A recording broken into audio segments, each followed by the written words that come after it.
পিঠ পর্যন্ত চুল, নেইল পলিশ ছাড়া নখ আর পেন্সিলকে ছেলেদের মতো কানে গুজে তুই কি নিজেকে বাই এনি চান্স ছেলে প্রমাণ করতে চাচ্ছিস? আমার কিন্তু অমন হাফ মেয়ে পছন্দ না। নীরব ভাইয়ের কথায় পেছনে ফিরে তার দিকে এক নজর তাকিয়ে নিজের দিকে একবার তাকালাম। সব তো ঠিকই আছে, তারপরও তার দিকে তাকিয়ে বললাম, কেন ভাইয়া, মেয়েদের কি পিঠ পর্যন্ত চুল থাকে না? নাকি সবাই তোমার বিশ্ব সুন্দরী গার্লফ্রেন্ডের মতো কোমর পর্যন্ত চুলের অধিকারী? নাকি তার মতো ময়দা সুন্দরী যে সারাক্ষণ নেল পলিশ লাগিয়ে মুখে ময়দা লাগিয়ে ঘুরতে হবে? আর বাকি রইলো পেন্সিল কানে গোজার কথা, সেটা তো স্কেচ বানাচ্ছিলাম আমি, তাই। আর তোমার অমন মেয়ে পছন্দ না তো আমি কি করব? কোনো নতুন কথা বলার থাকলে বলো, নয়তো যাও। আমার কথা শুনে নীরব ভাইয়া রেগে মেগে চলে গেল। আমি জানি সে এখানে বিয়েটা ভাঙতেই এসেছিল, কিন্তু আমি তো এত সহজে তাকে ছাড়ছি না। আচ্ছা, বিস্তারিত বলি। আমার নাম হচ্ছে অথয় জাহান নীরা। আব্বুর নাম ইসনাত জাহান, যিনি পেশায় ব্যবসায়ী, আর আম্মু নীলিমা জাহান একজন গৃহিণী। আমার জন্মস্থান সিলেট, আর এখন বর্তমানে থাকি মিরপুর। আমার আম্মুর কাছে তো জানতে পারি ব্যবসার কাজে আব্বু সিলেট যেতে হয়েছিল, আর তখন 2-3 বছরের মতো তারা ওখানেই ছিল। কিন্তু দুজনের জন্মস্থানই আসলে মির। তো কাজ শেষে আম্মুরা মিরপুর ব্যাক করে। তখন আম্মুর এক বান্ধবীর সাথে তার আবারও দেখা হয়।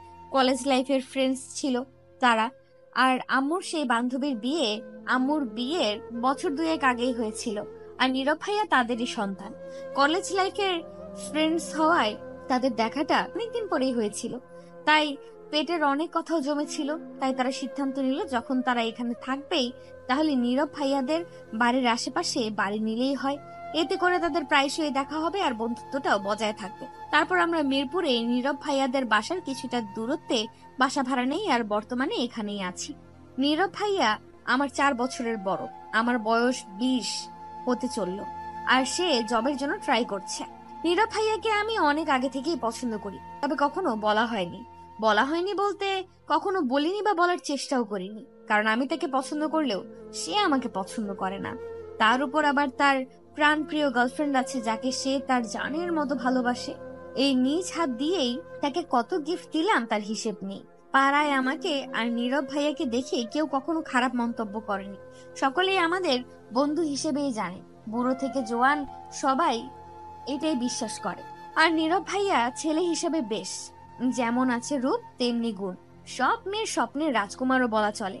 তবে মেয়েদের সাথে তার খাতির কম, আর পাড়ায় যদি মানুষ জানে তার একটা গার্লফ্রেন্ড আছে, তাহলে সেটা কানে মুখে ছড়িয়ে যেতে বেশি সময় লাগবে না। তাই গিফট আইটেম গুলো আমি নাহার নীরব ভাইয়ার গার্লফ্রেন্ড আপুকে দিয়ে গেছি। রং বেরঙের পেপার দিয়ে মোড়ানো বক্সগুলো দেখলেই মনটা ভরে যেত। তবে মন খারাপের বিষয়টা ছিল সেটা অন্যজনের জন্য জমানো ভালোবাসা ছিল, আমার জন্য না। আমার যখন 19 বছর ছিল, তখন কিভাবে যেন আর কি কি মনে করে যেন নীরব ভাইয়া আমার বার্থডে অ্যারেঞ্জ করেছিল। সেই বার্থডে আমার জন্য বেস্ট ছিল। তো তখনই আমরা হাসি মজা করতে করতে নীরব ভাইয়া আমার মুখে কেক লাগিয়ে দিয়েছিল। সেটা ধুতেই ওয়াশরুমে গিয়েছিলাম। ওয়াশরুম ছিল আম্মু আব্বুর পাশের ঘরে। তখন ওই ঘর থেকে ওদের কথোপকথন আমি স্পষ্ট শুনতে পাচ্ছিলাম। যেহেতু ওরা প্রায়শই যে কোনো বিষয় নিয়ে আলোচনা শুরু করে দেয়, সেহেতু আমিও চুপচাপ মুখে পানি দিচ্ছিলাম। কিন্তু হঠাৎই আন্টির মুখে নীরব ভাইয়ার নাম শুনতে পাই, আর নীরব ভাইয়ার বিষয়ক সব জিনিসেই আমার ইন্টারেস্ট আছে। তাই আমি আরেকটু দেওয়ালের দিকে সরে ভালো মতো শোনার চেষ্টা করলাম যে আসলে তারা বলছেটা কি। তখন আন্টিকে বলতে শুনেছিলাম তিনি নাকি এর পরের বছরই আমাকে তার বাড়ির বউ করে নিতে চান। যদিও নীরব ভাইয়ার জব নেই, তবুও তার রেজাল্ট অনেক ভালো। জব পেতে বিশেষ কোনো সমস্যা হবে না। প্রথমে ঘরোয়াভাবে বিয়ে দিয়ে তারপর ভাইয়া জব পেলেই ছোট্ট একটা অনুষ্ঠান করা হবে।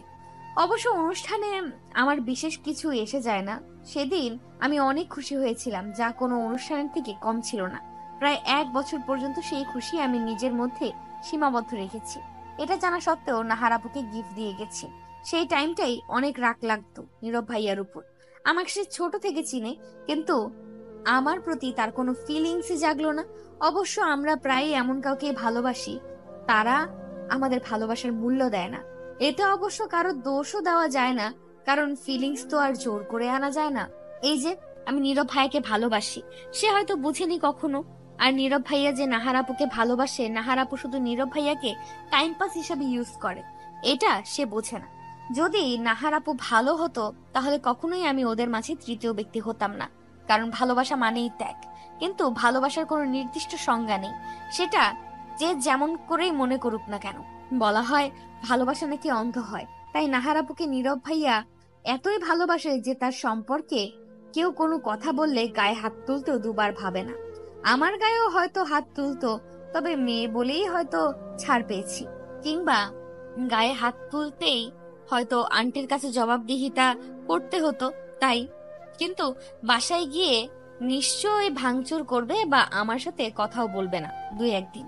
আমার ভয় হতো যে নীরব ভাইয়া যদি আমাকে বিয়ে করতে না চায় তখন আমি কি করব।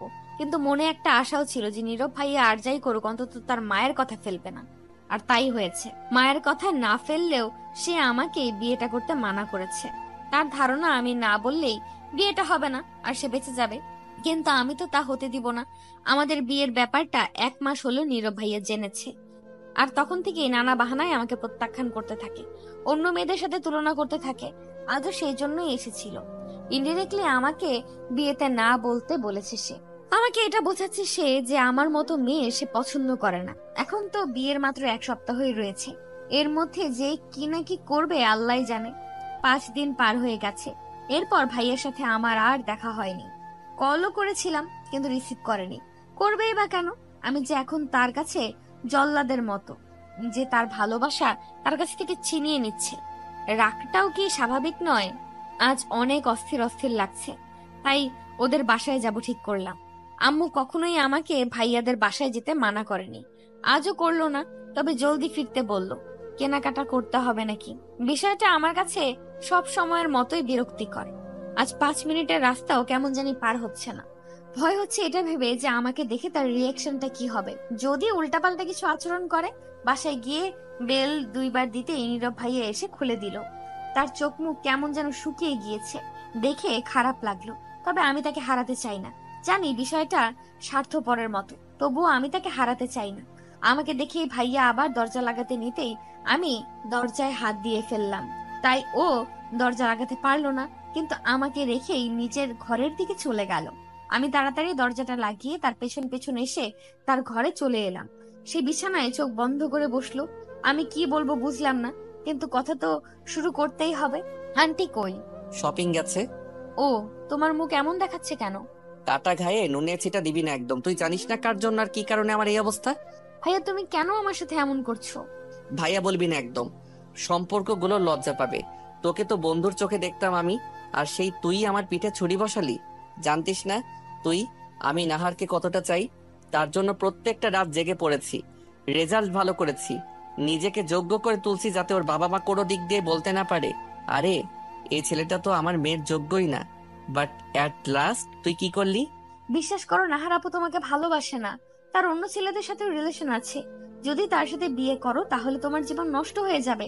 আমার সম্পূর্ণ কথা শেষ হওয়ার আগে নীরব ভাই আমার গালে চড় বসিয়ে দিল। ওই যে বলেছিলাম না, নাহার আপুর ব্যাপারে কেউ বললে গায়ে হাত তুলতেও দুবার ভাববে না বা ভাবে না, সেটাই। চড় খেয়ে আমার পুরো গা কাঁপতে লাগলো রাগে। তার এইসব কাজে কি সত্যিটা পাল্টে যাবে? ভালোবাসি বলে আত্মসম্মান নেই নাকি? সেই আত্মসম্মানই এই মুহূর্তে আমার কাছে ভালোবাসার থেকে বড় লাগছে। কারণ যে নিজেকে সম্মান দেয় না তাকে মানুষ কি সম্মান দিবে? সেই থেকেই জবাব দিলাম, তুমি এই বিয়ে করতে চাও না তাই না? তাহলে আমিও আর জোর করব না, তুমি মুক্ত। আর এই যে মুখ শুকনো রেখেছো, সেটার আর কোনো শুকনো রেখো না। তোমার ফেসে ব্রাইটনেস কমে যাবে, তখন আবার নাহার আপুর সাথে ডেটে যাবা কিভাবে? তোমার আন্টিকে কিছু বলতে হবে না, যা বলার যা বোঝানোর আমি করে দিব। পারলে তোমার বিয়েটাও করিয়ে দিব, ভালো থেকো। এটা বলার পর আর দাঁড়ালাম না সেখানে। আমার যে কোনো অধিকারও নেই সেখানে থাকার।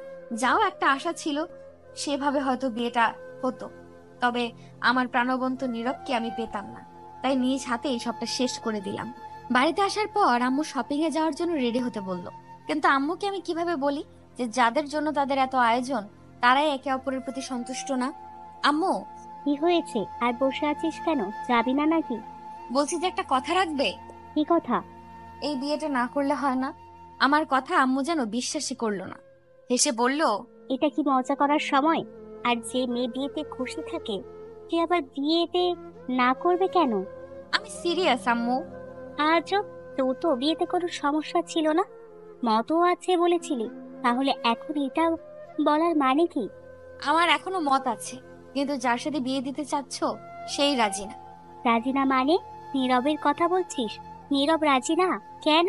সে তো সবার সামনে মত দিয়েছিল। দিয়েছিল, কিন্তু সেটা শুধুমাত্র আন্টির মন রাখার জন্য।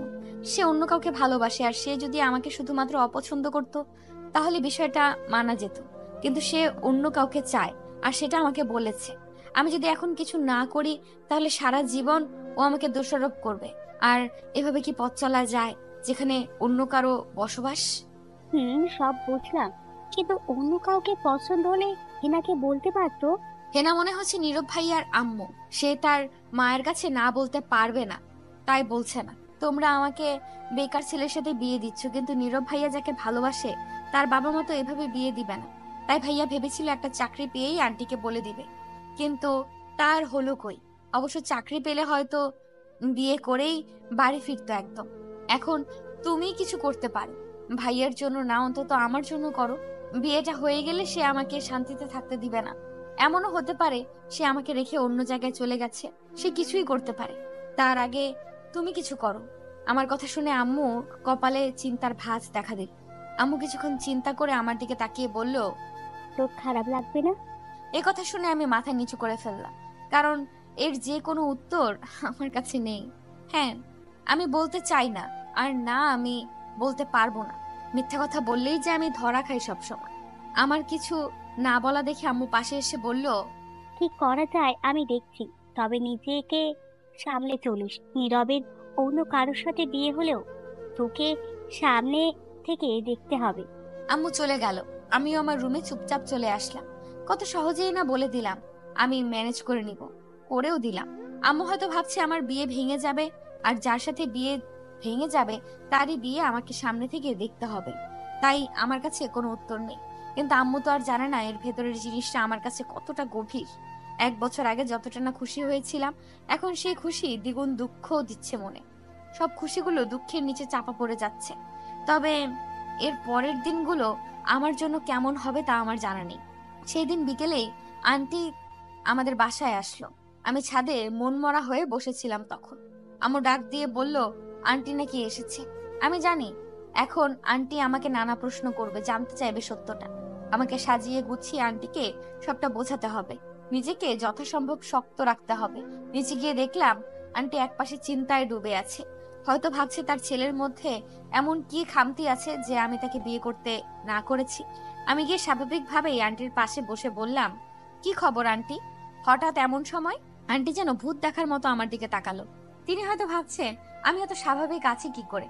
আন্টি নিজেকে সংযত রেখে বলল, নীরবকে কি তোর ভালো লাগে না? যা মনে করেছিলাম ঠিক তাই।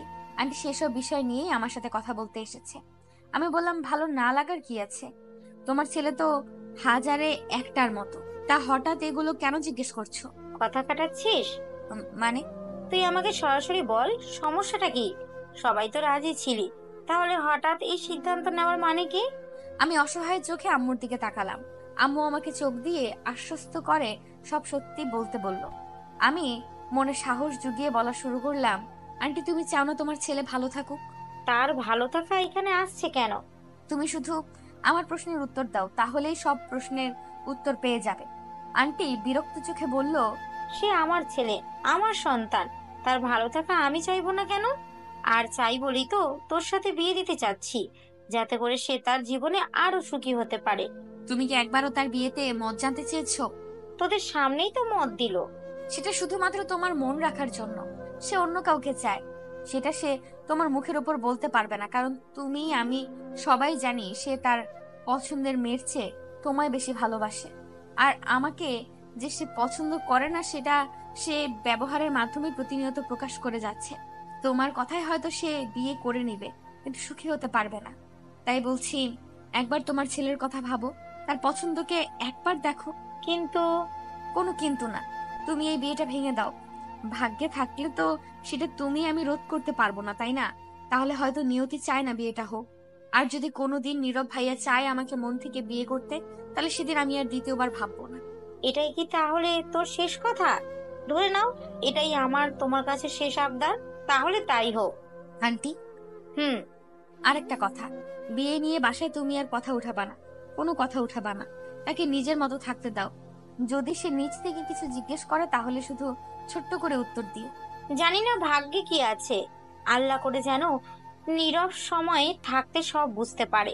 তোর জায়গায় অন্য কাউকে থাকলে হয়তো এরকম ত্যাগ দিত না। যাই হোক, খেয়াল রাখিস। আর বিয়ে ভেঙেছে বলে আমাদের বাড়ি আসা বন্ধ করবি না যেন। তুমি কি মনে করেছো এই হালকা একটা কারণে আমি আমাদের সম্পর্ক নষ্ট হতে দিব? আন্টি হালকা হাসলো। আমিও সৌজন্যমূলক একটা হাসি দিলাম। তবে এই হাসির পেছনের দুঃখটা কেউই দেখলো না। আর আমার জন্য এটা মোটেও ছোট বা হালকা কোনো ব্যাপার না। বিয়ে যেহেতু হচ্ছে না, তাই আমি আমার পড়ালেখা কন্টিনিউ করলাম। ভেবেছিলাম বিয়ের পর আর পড়বো না, কারণ নিজের বাসায় পড়া আর অন্যের বাসায় পড়া থাকা একই ব্যাপার না। তারা যতই আমাকে ভালোবাসুক, আমার পড়াশোনা নিয়ে তাদের সমস্যা না থাকলেও পাড়াপড়শি ঠিকই বিষয়টাকে ভালো চোখে দেখবে না, আর নানা কথা আন্টিকে লাগাবে। তখন আমাদের সম্পর্কটা আগের মতো স্বাভাবিক থাকবে না। পড়াশোনা করতে গেলেও নীরব ভাইয়ার চেহারা চোখের সামনে ভেসে উঠবে। ছোটবেলা থেকে চেয়ে এসেছি জীবনে এমন কেউ আসবে যে আমাকে তার চোখের মনি করে রাখবে, ভালোবাসবে। নীরব ভাইয়াকে দেখে আমার এমনই মনে হয়েছিল। তাকে সব সময় চাইতাম, কিন্তু ভাগ্য বলেও যে কিছু হয় সেটা হয়তো ভুলে গিয়েছিলাম। ভাগ্য হয়তো চায় না আমার আর তার মিলন হোক। এই 2 দিন অনেক টেনশনে পার হয়েছে নীরবে। নাহারকে হারিয়ে ফেলার ভয় তাকে কুরে কুরে খেয়েছে। রাতে শান্তিতে ঘুমাতে পারেনি। সারা রাত গেছে চিন্তা করতে করতে, আর শেষ রাতের দিকে ঘুমিয়েছে। কিন্তু অবাক করার বিষয় হলো, এই 2 দিনে মা একবারও বিয়ে নিয়ে একটি কথাও বলেনি। নীরবও একবারই কিছু জিজ্ঞেস করেনি। তবে আজই যদি বিয়ে হয়, তাই খাওয়ার টেবিলে বসে কৌতূহল দমিয়ে রাখতে না পেরে নীরব জিজ্ঞেস করেই ফেললো। মা, বিয়ের কি খবর? আন্টি একবার নীরবের দিকে তাকিয়ে প্লেটে ভাজি ওঠাতে ওঠাতে বললেন। কার বিয়ে? নীরব মায়ের ব্যবহার দেখে অবাক হলো। যিনি বিয়ে নিয়ে সবচেয়ে খুশি ছিলেন তিনি জিজ্ঞেস করছেন কার বিয়ে? এখানে কি অন্য কারো বিয়ে নাকি? আমার বিয়ে? ও মা, তোর বিয়ে তো এখনো ঠিক করিনি বাবা। যখন তোর কাউকে পছন্দ হবে তখন বলিস। আগে একটা চাকরি তো নে। কেন, অথয়ের সাথে বিয়েটা হচ্ছে না? অবাক হয়ে বলল নীরব। নীরবের কথা শুনে তিনি নীরবের দিকে এক নজর তাকিয়ে একটা দীর্ঘশ্বাস ফেলে বললেন, তোর তো তাকে পছন্দ নয়, তাই না? তাই তোর ভালো কথা ভেবে সে বিয়েটা ভেঙে দিয়েছে। আশা করি বুঝতে পেরেছিস। এবার জলদি খাওয়া শেষ কর। এখন 8টা বাজে, 10টার দিকে তো আবার তোর ইন্টারভিউ আছে। মায়ের কথা শুনে নীরবের মনে পড়লো তার ইন্টারভিউ আছে। এই 3-4টা দিনের টেনশনের মধ্যে তার কিছুই মনে ছিল না, আর না কিছু পড়েছে। তাই সে বলল, না আম্মু, আজকের ইন্টারভিউটা দিব না। এর পরের সপ্তাহে কোনো ভালো কোম্পানিতে জবের জন্য ট্রাই করব। তোর যেরকম ইচ্ছা। নীরবের খারাপ লাগলো তার মাকে মনমরা দেখে। অথইকে মায়ের পছন্দ, তাই হয়তো মায়ের খারাপ লাগছে। কিন্তু নাহারও তো ভালো মেয়ে, মায়ের নিশ্চয়ই পছন্দ হবে তাকে। শুধু একটা চাকরি পাই, নেক্সট উইকে কোনো ভালো জায়গায় ইন্টারভিউ দিব। তাড়াতাড়ি একটা চাকরির খোঁজ করতে হবে। আমি না হয় আমার বিয়েটা আটকে ফেলেছি, 2 দিন পর যদি নাহারের বিয়ে হয়ে যায়। না, এটা হতে দেওয়া যাবে না। কেটে গেছে আরো 2 দিন। আজ শুক্রবার, তাই বান্ধবী প্রমাকে কল দিয়ে আসতে বলেছি বাড়ির কিছুটা দূরে। জায়গাটা অনেক সুন্দর, অনেকটা গাছে ভরা নিরিবিলি পরিবেশও বলা যায়। মানুষের যাতায়াত কম, পাশ দিয়ে একটা নদীও আছে। রাস্তা দিয়ে হেঁটে চলেছি আমি আর প্রমা। মনটা অনেক প্রফুল্ল লাগছে এখন।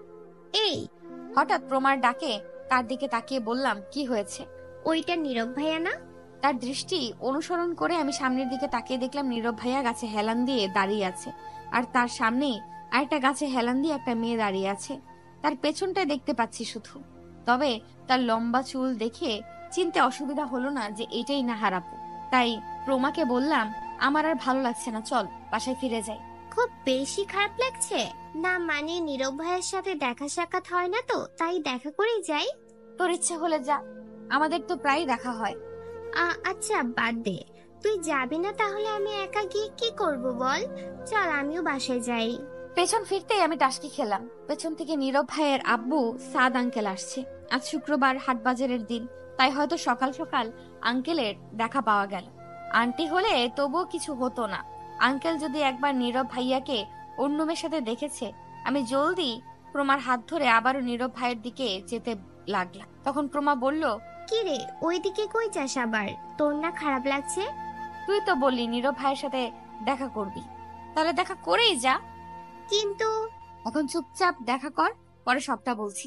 আমার কথা শুনে প্রমাও আর কিছু বলল না। আমি নীরবদের সামনে যেতেই তারা অপ্রস্তুত হয়ে গেল। হঠাৎ আমাদের এখানে আশা করেনি। আমি নাহার আপুর দিকে তাকিয়ে বললাম, আপু তুমি একটু দূরে যাও, নীরব ভাইয়ার আব্বু আসছে। আমাকে দেখে নাহার আপু হয়তো কটাক্ষ করে কিছু বলতো, কিন্তু আমার মুখে এই কথা শুনে কিচ্ছু বলল না।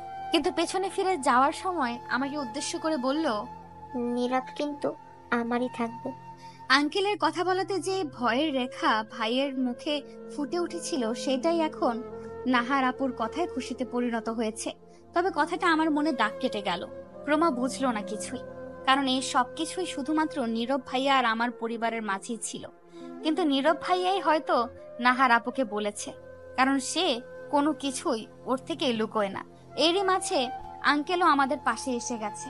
আমরা কিছু সৌজন্যমূলক কথা বলেই আঙ্কেলকে বিদায় দিলাম। প্রমাও নীরব ভাইকে কিছু সাধারণ কথাবার্তা জিজ্ঞেস করলো। তারপর আমরা বিদায় নিতে গেলেই নীরব ভাইয়াও বলল সেও এখন বাসায় যাবে। তাই আমরা একসাথেই হাঁটতে থাকলাম, প্রমা মধ্যখানে আর আমরা দুইজন দুই পাশে। আমি তার পাশে দাঁড়াতে পারিনি, কারণ সংকোচ, আর সে দাঁড়ায়নি কারণ আমি সরে এসেছি বলে। চুপচাপ হাঁটতে হাঁটতেই হঠাৎ প্রমা বলে উঠল, আচ্ছা, নাহারাপুর তখনকার কথাটার মানে কি? ওর এই প্রশ্ন শুনে আমি আর নীরব ভাইয়া দুজনেই দাঁড়িয়ে গেলাম। আমাদের দাঁড়াতে দেখে প্রমাও দাঁড়িয়ে বলল, কি হলো, দাঁড়িয়ে গেলি কেন? তখন আমরা আবারও হাঁটতে শুরু করলাম আর বললাম, তুই তো জানিসই নাহার আপু নীরব ভাইকে কত ভালোবাসে, আর আমি আর নীরব ভাই তো অনেক ক্লোজ, তাই হয়তো ভুল বুঝে বলেছে। আমার কথা প্রমার বিশ্বাস হলো বলেই মনে হয়। পরের রাস্তায় আমি সংকোচে পড়লাম, কারণ এতক্ষণ প্রমার সাথে ছিল, কিন্তু তার বাড়ির ডান দিকেই, আর আমাদের এখন একা যেতে হবে। আমি কিছু না বলে চুপচাপ হাঁটতে থাকলাম।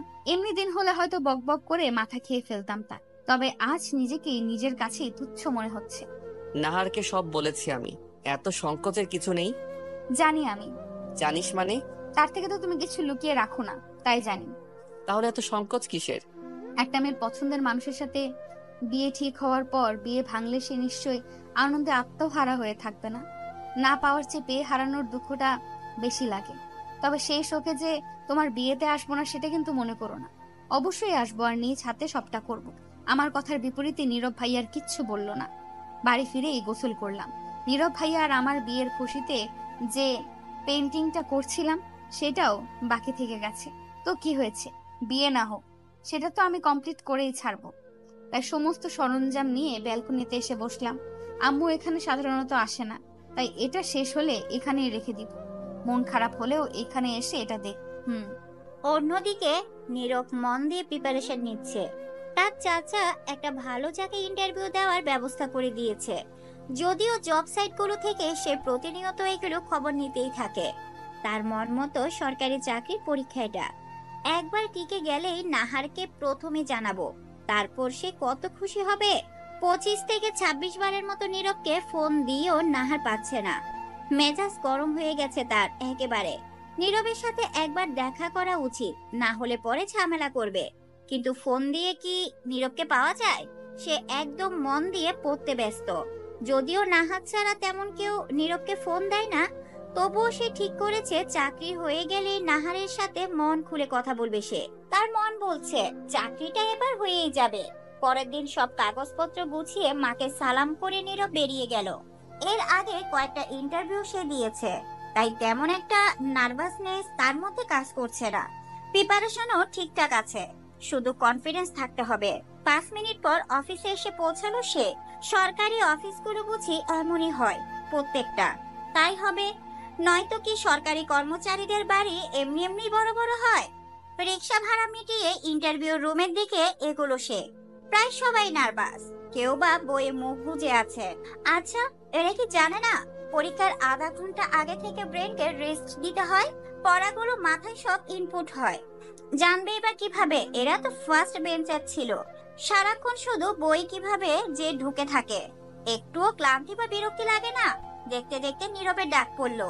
নীরব সব প্রশ্নের উত্তর সহজে দিয়ে দিল। তার কনফিডেন্স দেখে তারাও নীরবকে জব দিয়ে দিল, আর 2-1 দিনের মধ্যে জয়েন হতে বলল। নীরব বলল থ্যাংক ইউ স্যার বলে বেরিয়ে এলো ঠিকই, কিন্তু তার নাচতে ইচ্ছে করছে এখন। ইন্টারভিউ রুম থেকে বেরিয়ে তার পকেট থেকে ফোন বের করে সুইচ অন করে দেখতে পেল নাহারের অনেকগুলো কল। দেখেই সে মুচকে হাসলো। তারপর নাহারকে কল করলো সে। ওইদিকে নাহার নীরবের কল পেয়ে নিজের রুমে গিয়ে রিসিভ করলো। বাসা অনেক মানুষ তো, কেউ কিছু শুনে ফেললে তো সমস্যা। হ্যালো নাহার, বলছি যে এখনই আমার সাথে দেখা করতে পারবা? নাহারেরও যেহেতু নীরবের সাথে দেখা করার প্রয়োজন ছিল, তাই সেও দ্বিমত পোষণ করলো না, শুধু বলল, কোথায় দেখা করতে হবে? এখানে চলে আসো, তোমার বাসারও পাশে হবে। বোঝাতেই নীরব বলল, তোমার জন্য সারপ্রাইজ আছে। কিন্তু তোমার আর ফালতু সারপ্রাইজ আমার দরকার নেই। এর আগেও সারপ্রাইজ করলে নীরব শুধু গিফট দিত, কিন্তু এবার সে সত্যিই বড় একটা সারপ্রাইজ আছে। তা নাহার শুনলো না। ওর মনে হলো নীরব হয়তো কোনো ফালতু গিফট এনেছে। এভাবে বলছো কেন? আচ্ছা ফোন অফ ছিল তাই? আচ্ছা রাগ করো না, আমার গিফট এই তোমার সব রাগ ঠান্ডা হয়ে যাবে।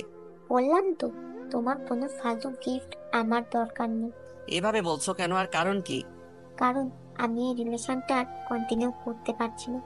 কথাটা শুনে নীরবের কি বলা উচিত সে বুঝলো না, তবুও কোনো রকম বলল, কারণটা কি জানতে পারি? অবশ্যই, তার জন্যই তো কাল থেকে ফোন করেও তোমাকে পাই না। সে যাই হোক, আমার বিয়ে ঠিক হয়ে গেছে।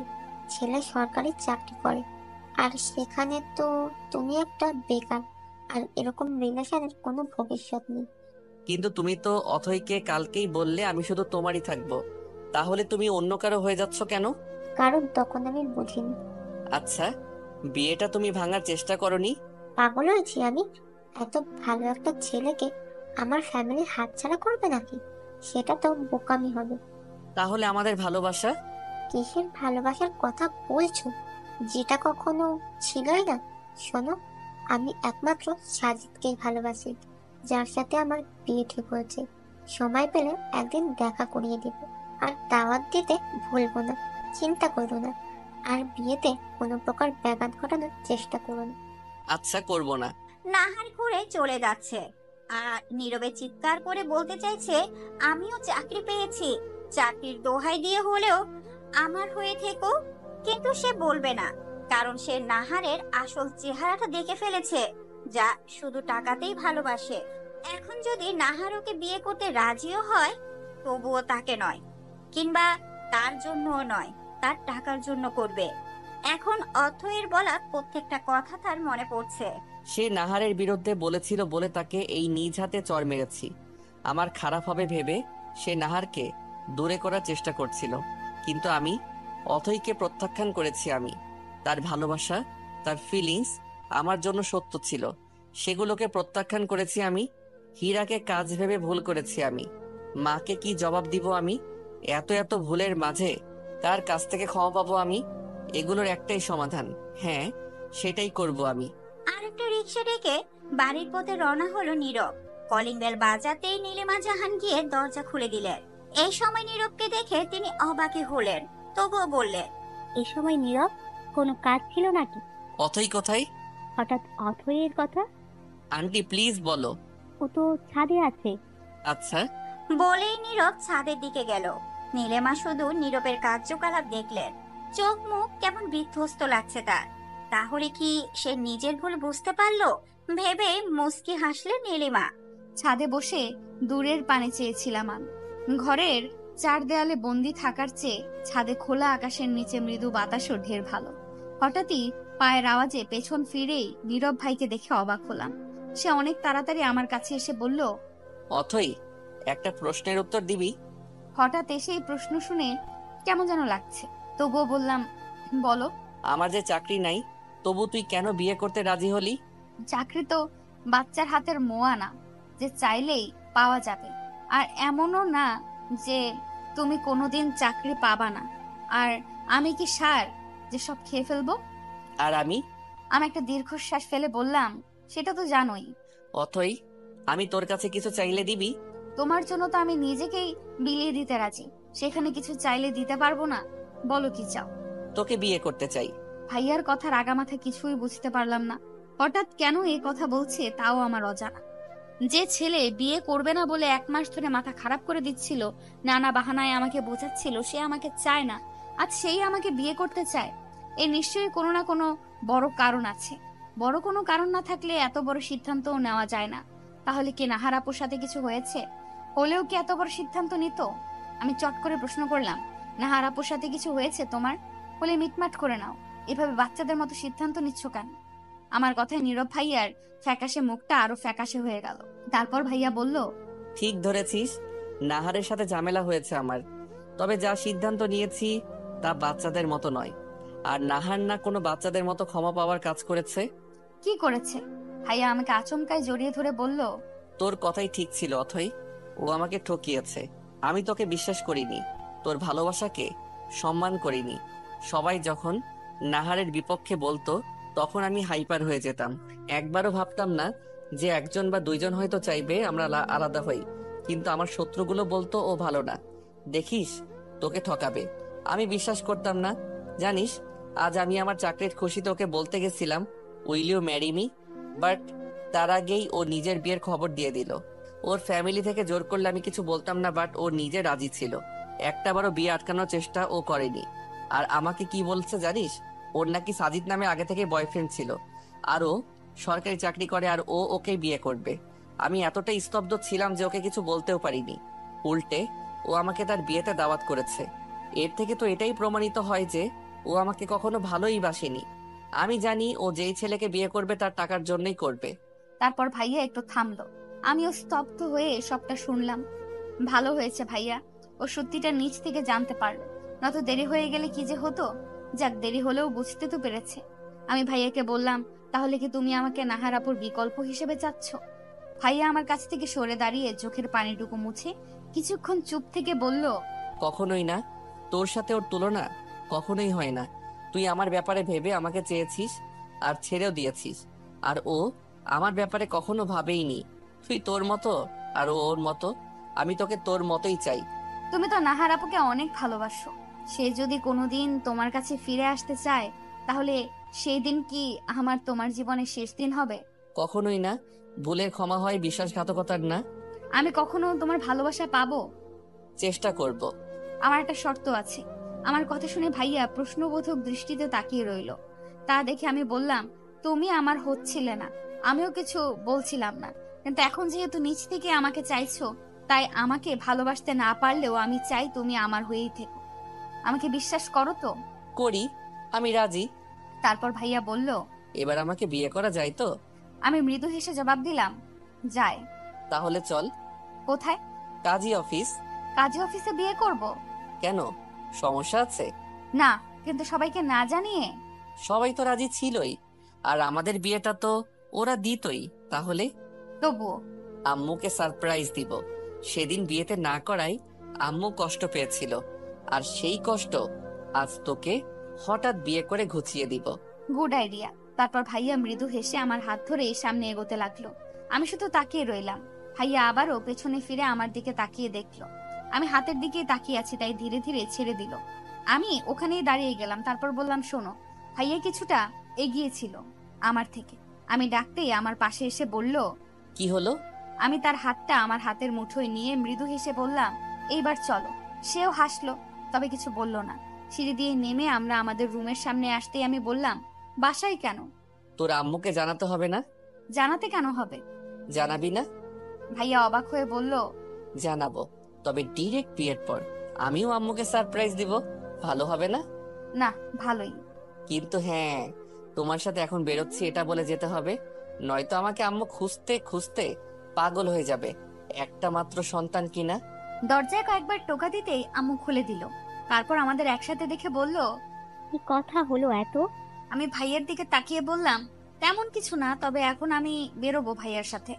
এই অবেলায় কোথায়? সারপ্রাইজ আছে, যাই। আম্মু কিছুক্ষণ চুপ থেকে বলল, তাড়াতাড়ি আসবি, আর নীরব, ওর খেয়াল রেখো, একা যত তিরিং করে।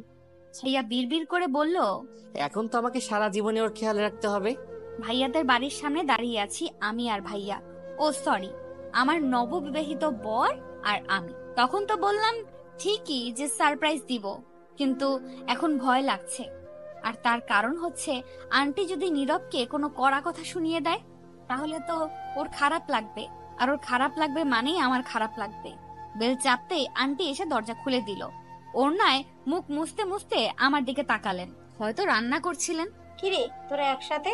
ব্রু কুচকে জিজ্ঞেস করলো, আন্টি, আমাদের কারোর মুখেই কথা নেই। নীরব বলতে চাইছে কিন্তু পারছে না, আর আমি কি বলবো খুঁজেই পাচ্ছি না।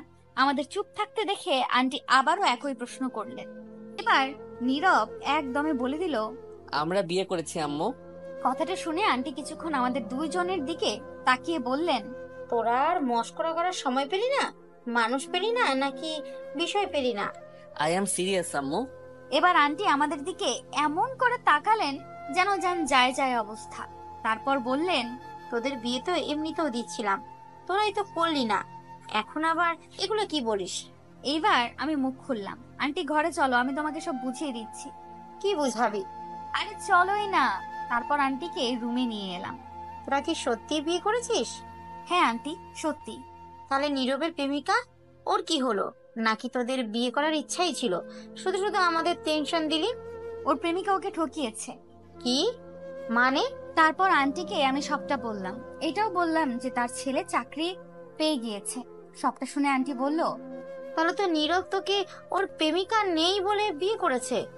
সে যদি ফিরে আসে? বিয়ে করার আগে শর্ত দিয়েছিলাম, তার জীবনে আগে যা ছিল তার পরও আমি করি না, কিন্তু তার বর্তমান আর ভবিষ্যৎ জুড়ে যেন আমিই থাকি।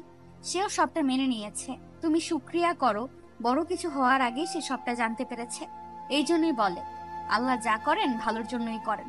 কিন্তু ও যত বিশ্বাসঘাতকতাই করুক, এইটা একটা সময় তোমার ছেলে ওকে ভালোবাসতো, তাই এত তাড়াতাড়ি ও ওকে ভুলতে পারবে না। আর তাই আমাদের ওকে সময় দিতে হবে। আর তুমিও ওকে এ নিয়ে কোনো কথা বলো না। ও যে সবটা ভুলে নতুন করে বাঁচতে চেয়েছে, মুভ অন করতে পেরেছে, এটা কিন্তু সবাই পারে না। ওর কাজের জন্য অনুতপ্ত। আর এটাও ভালো মতো বুঝেছে যে নাহার আপু বিশ্বাসঘাতক, তার কোনো ক্ষমা হয় না। এত ভুলের মাঝেও তুই নীরবকে ক্ষমা করে দিলি? ওকে কিছুদিন শাস্তি দেওয়া উচিত ছিল, তারপর মেনে না। না গো, তখন তো শাকচুন্নি আবার নিয়ে যেত আমার বরকে। একটার থেকে তো আল্লাহ বাঁচিয়েছেন। আর সত্যি বলতে তার চেহারার দিকে তাকিয়ে আমার প্রচুর মায়াও লাগছিল। আর আমি তো তোমাকে বলেছিলাম, যেদিন সে আমাকে মন থেকে বিয়ে করতে চাইবে সেদিন আমি আর দুবার ভাববো না। আর ক্ষমা করা তো মহৎ গুণ। তুমিও ক্ষমা করে দাও আর মেনে নাও আমাদের। যে আমার ছেলের জন্য বিয়ের আগে এতটা ভেবেছে, সেটা তুই। আর তাই তোকে আমার এত ভালো লাগে। আন্টির কথায় আমি মৃদু হাসলাম। তারপর আন্টি বলল, তোর মা জানে এত কাণ্ডের কথা? আমি ঠোঁট উল্টে বললাম, তোমার ছেলে তোমাকে খুশি করার জন্য আমাকে কাজী অফিস গিয়ে বিয়ে করেছে, আর আমিও তার কথায় তাল মিলিয়ে আম্মুকে সারপ্রাইজ দিব বলে কিছু বলিনি। তাহলে বাসায় চল। মানে কি, নতুন বউকে বাড়ি থেকে বের করে দিচ্ছ? তা দিব কেন? আর তোদের বিয়ের কথা আমরা তিনজন ছাড়া আর কেই বা জানে, তাই তোদের আবার বিয়ে দিব, আর সেটা হবে সবার উপস্থিতিতে। তাহলে এখন তোদের বাসায় যাব। আমাদের বাসায় পৌঁছে আম্মু দরজা খুলে আমাকে আন্টির সাথে দেখে ব্রু কুচকালো। হয়তো ভাবছি গেলাম নীরবের সাথে আর ফিরছি আন্টির সাথে, তাহলে সারপ্রাইজ কই? কিরে, তোর আন্টি তোর সারপ্রাইজ নাকি? কিরে হেনা? আমি সারপ্রাইজ না, আমাদের ছেলে মেয়ে আমাদের আরো বড় সারপ্রাইজ দিয়েছে। মানে? মানে ওরা বিয়ে করে ফেলেছে। আম্মু হা করে আন্টির দিকে, তারপর আমার দিকে তাকিয়ে বলল। মানে কিভাবে? তারপর আন্টি আম্মুকে সব বলল, আমাদের বিয়ের কথা, আর বিয়ে কেন হলো এটাও, আবার আমাদের বিয়ের আয়োজন করা হবে এটাও বলল। আন্টি যেতেই আম্মু বলল, তুই কি আসলেই? আমি হালকা হেসে বললাম, আমি তো আগেই রাজি ছিলাম, শুধু নীরব যে নিজের ভুল বুঝতে পেরেছে এটাই অনেক। বিয়ে ভাঙার পর তো তোমারও মুড অফ ছিল, তাই যখন ও বিয়ের কথা বললো তখন আর না করতে পারি। নাহার আপু তার বিয়ের কার্ড নীরবের বাসায় পৌঁছিয়েছে। নীরব তখন বাসায় ছিল না, ও আজকে জয়েন করেছে। কার্ডটা আন্টি পেয়েছে, তারপর আমাকে জানিয়েছে 1 সপ্তাহ পরে বিয়ে তার। সেই হিসাবে আমাদের যাওয়া উচিত, আর সেই জন্য আন্টিকে বলেছি যাতে আমাদের বিয়েটা এই 1 সপ্তাহের মধ্যেই হয়ে যায়। নাহার আপুর যাতে কিছুতেই মনে না হয় তার দেওয়া ছ্যাঁকার জ্বালায় নীরব কষ্ট পেয়েছে। যদিও পেয়েছে, তবুও আমাদের এমনটা বোঝাতে হবে যে সে তার মতোই সুখে আছে আর বিয়েও করে ফেলেছে, তাও আবার তার আগে। না হলে বিয়ের খুশির সাথে এই খুশিতেও নাহার আপু গদগদ হয়ে যাবে। বিকেলে নীরবদের বাসায় যাওয়ার কথা আছে আমার, মানে আমি ঠিক করেছি যাব। আমার মনে হয়েছিল নাহার আপু শুধু কথার কথা বলেছে বিয়ের দাওয়াত দিবে, কিন্তু সত্যি যে এরকম করবে ভাবিনি। নীরবের উপর এর প্রভাব কেমন হবে সেটা হয়তো জানি না, তবে খুব একটা যে ভালো হবে না সেটা তো জানা আছে। গিয়ে বেল চাপতেই নীরব এসে দরজা খুলে দিল। আমার তো হার্টবিট মিস করছে। হয়তো মাত্রই ফিরে হাত মুখ ধুয়েছে, এখনো চেহারায় পানি জমে আছে। আমাকে দেখে নীরব বলল, অথই এই সময় আয় ভেতরে। আমি ভেতরে যেতেই নীরব দরজা লাগিয়ে দিল। কি বলে কথা শুরু করব বুঝলাম না। নীরব তার ঘরের দিকে যেতে যেতে বলল, কোনো কাজ ছিল? নীরবের কোনো টেনশন নাই, তার মানে এখনো সে জানে না। আমি বললাম, আন্টি কই? রান্নাঘরে। এই জন্যই নীরব দরজা খুলতে এসেছিল। আমিও বলে রান্নাঘরের দিকে আসলাম। আন্টি আমাকে দেখে বলল, কিভাবে নীরবকে এসব বলি বলতো? আমিও তো সেটাই ভাবছি। সোজাসুজি তো আর বলতে পারবো না, না হলে সে নাওয়া খাওয়া ছেড়ে বসে থাকবে। তারপর আবার নতুন চাকরি পেয়েছে সে, এখন ঠিক মতো না গেলে তাকে ঘাড় ধাক্কা দিয়ে বের করে দিবে। আন্টি চুলাটা বন্ধ করে কাপের মধ্যে চা ঢালতে ঢালতে বলল, তা তো ভাববার বিষয়। 1 মিনিট, চাটা আমাকে দাও। খাবি? আরে না, তোমার ছেলের জন্য কি না। হুম। আগে বলো বিয়ের কার্ডটা কোথায় আছে, বাকিটা আমি সামলে নিচ্ছি। তুমি শুধু তোমার ঘরে চুপচাপ বসে থাকো, নয়তো বাইরে চলে যাও কিছু সময়ের জন্য। যখন ফিরে আসবে তখন দেখবে সবটা করে ফেলেছি। আর বিয়ে কিন্তু 1 সপ্তাহের মধ্যেই শেষ করতে হবে। আচ্ছা ধর, এমনিতেও বাসায় মন টিকছে না, আমি বরং পাশের বাসা থেকে ঘুরে আসি। তাই যাও। চায়ের কাপটা হাতে নিয়ে হালকা ভাবে দরজা খুলে দেখি নীরব আছে কিনা। না, দেখা যাচ্ছে না। কই গেল? আমি ঢুকে এদিক ওদিক তাকাতেই পেছন থেকে নীরবের শব্দ শোনা গেল। কারে খুঁজিস? ওর হঠাৎ কথা শুনে আমি ভয় পেয়ে যাই। হালকা সাহস নিয়ে পেছনে ঘুরে তার সোফার দিকে এগিয়ে গিয়ে চায়ের কাপটা ইশারায় নিতে বলে বললাম, তোমার ঘরে আর কাকে খুঁজবো? সে চায়ের কাপ হাতে নিয়ে বলল, আর কিছু? সব সময় কি কিছু থাকা লাগবে? এমনি আসতে পারি না? পারিস তো। আমি তার দিকে এগিয়ে গিয়ে তার থেকে কিছুটা দূরত্ব রেখে সোফায় বসে বললাম, চা শেষ করো, কথা আছে।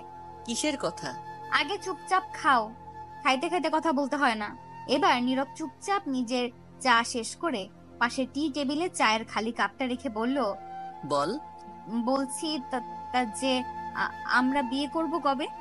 কালকেই না করলাম? সেটা তো আর মানুষ জানে না। আচ্ছা, তো এখন আমি কি করব? আন্টি যে তারিখ ঠিক করবে সেই তারিখে পুনরায় বিয়ে করবে। আচ্ছা। তুমি আমাকে মন থেকে মানো? না মানার কি আছে? তাহলে একটা কথা রাখবে? কি? আমি উঠে নীরবের ড্রেসিং টেবিলের উপর থেকে বিয়ের কার্ডটা নিয়ে নীরবের হাতে ধরিয়ে পড়তে বললাম। সে আমাকে ইশারায় জিজ্ঞেস করলো, এটা কি? আমি বললাম, পড়লেই বুঝতে পারবে। পুরোটা পড়ে নীরবের চোখ মুখে অন্ধকার দেখা দিল। ও চুপচাপ কার্ডটা আগের মতো ভাঁজ করে পাশে টেবিলে রেখে দিল। আমি চুপচাপ গিয়ে ওর পাশে বসলাম, তবে আগের চেয়ে দূরত্ব কম রেখে। তো এখন কি চাস তুই? আমি চাই আমরা ওই বিয়েতে যাই। আমাকে মারতে চাস তুই? আমি কিভাবে যাব? নিজেকে কন্ট্রোল করব কিভাবে? তোমার এই করুণ অবস্থা, দুঃখী চেহারা দেখার জন্যই তো নাহার আপু তোমাকে দাওয়াত করেছে। এখন তুমিও যদি দেবদাসের মতো কষ্ট পাও, না যাও, তাহলে সে বুঝবে সে তার কাজে সফল। অন্যকে কষ্ট দিয়ে সে সুখী আছে, তার এটাই মনে হবে। তুমি কি এটাই চাও? কিন্তু ও যখন অন্য কারো সাথে হেসে হেসে কথা বলবে, আমার সামনে অন্য কারো হয়ে যাবে, আমি কিভাবে নিব? এই জন্যই আমরা যাব অ্যাজ আ কাপল। আজ আমাদের বিয়ে, যেমনটা চেয়েছিলাম তেমনই। নাহার আপু বিয়ের আগে আমাদের বিয়েটা সম্পূর্ণ হবে। পার্থক্য শুধু এইটুকুই যে আগের মতো শুধু পরিবারের সদস্যরা থাকবে না, আরো থাকবে কিছু আত্মীয় স্বজন। নীরব আগের মতো প্রাণবন্ত না থাকলেও খুব একটা মন মরা নেই। হয়তো বুঝে গেছে ভালোবাসলেই পেতে হবে এমনটা না। প্রথমবারের মতো নীরবের ঘরটা এত আপন লাগছে। এখন কোনো কিছু ধরতে গেলে আমাকে আর পারমিশন নেওয়া লাগবে না, সবটাই আমারও সমান অধিকার। হ্যাঁ, বিয়ে শেষে এখন আমি নীরবের ঘরে। একটু আগে এসেছি এই ঘরে, যদিও বারবার দেখেছি ঘরটা, তবুও কেন যেন আজ খুঁটিয়ে খুঁটিয়ে দেখতে ইচ্ছে করছে। অপেক্ষা শুধু নীরবের আসার। যদিও খুব একটা ভারী সাজ নেই, তবুও সবটা পাল্টে নিতে হবে, কারণ এই পোশাকে শান্তিতে ঘুমোতে পারবো না। চুপচাপ সবটা পাল্টে চোখে মুখে পানি দিয়ে নীরবের ব্যালকনিতে আসলাম। বসার জন্য দোলনা রয়েছে আর ছোট ছোট টব ঝুলিয়ে রাখা আছে। শীতল হাওয়া গায়ে এসে মাঝে মাঝে লাগছে। ফ্যানের কৃত্রিম বাতাস থেকে প্রাকৃতিক বাতাস অনেক ভালো। এই শান্ত পরিবেশে একটা গান ধরাই যায়। কি গান গায়? তোমার ইচ্ছেগুলো, ইচ্ছেগুলো, তোমার ইচ্ছেগুলো, ইচ্ছে হলেই আমায় দিতে পারো। আমার ভালো লাগা, ভালোবাসা তোমায় দেব আরো। তোমার ইচ্ছেগুলো, ইচ্ছেগুলো, তোমার ইচ্ছেগুলো ইচ্ছে হলে আমায় দিতে পারো, আমার ভালো লাগা ভালোবাসা তোমায় দেব আরো। তুমি হাতটা শুধু ধরো, আমি হব না আর কারো। তুমি হাতটা শুধু ধরো, আমি হব না আর কারো। তোমার স্বপ্নগুলো আমার চোখে হচ্ছে জড়ো সরো, তোমার ইচ্ছেগুলো ইচ্ছেগুলো। নীরব কি কখনো চাইবে আমার হাতটা ধরতে?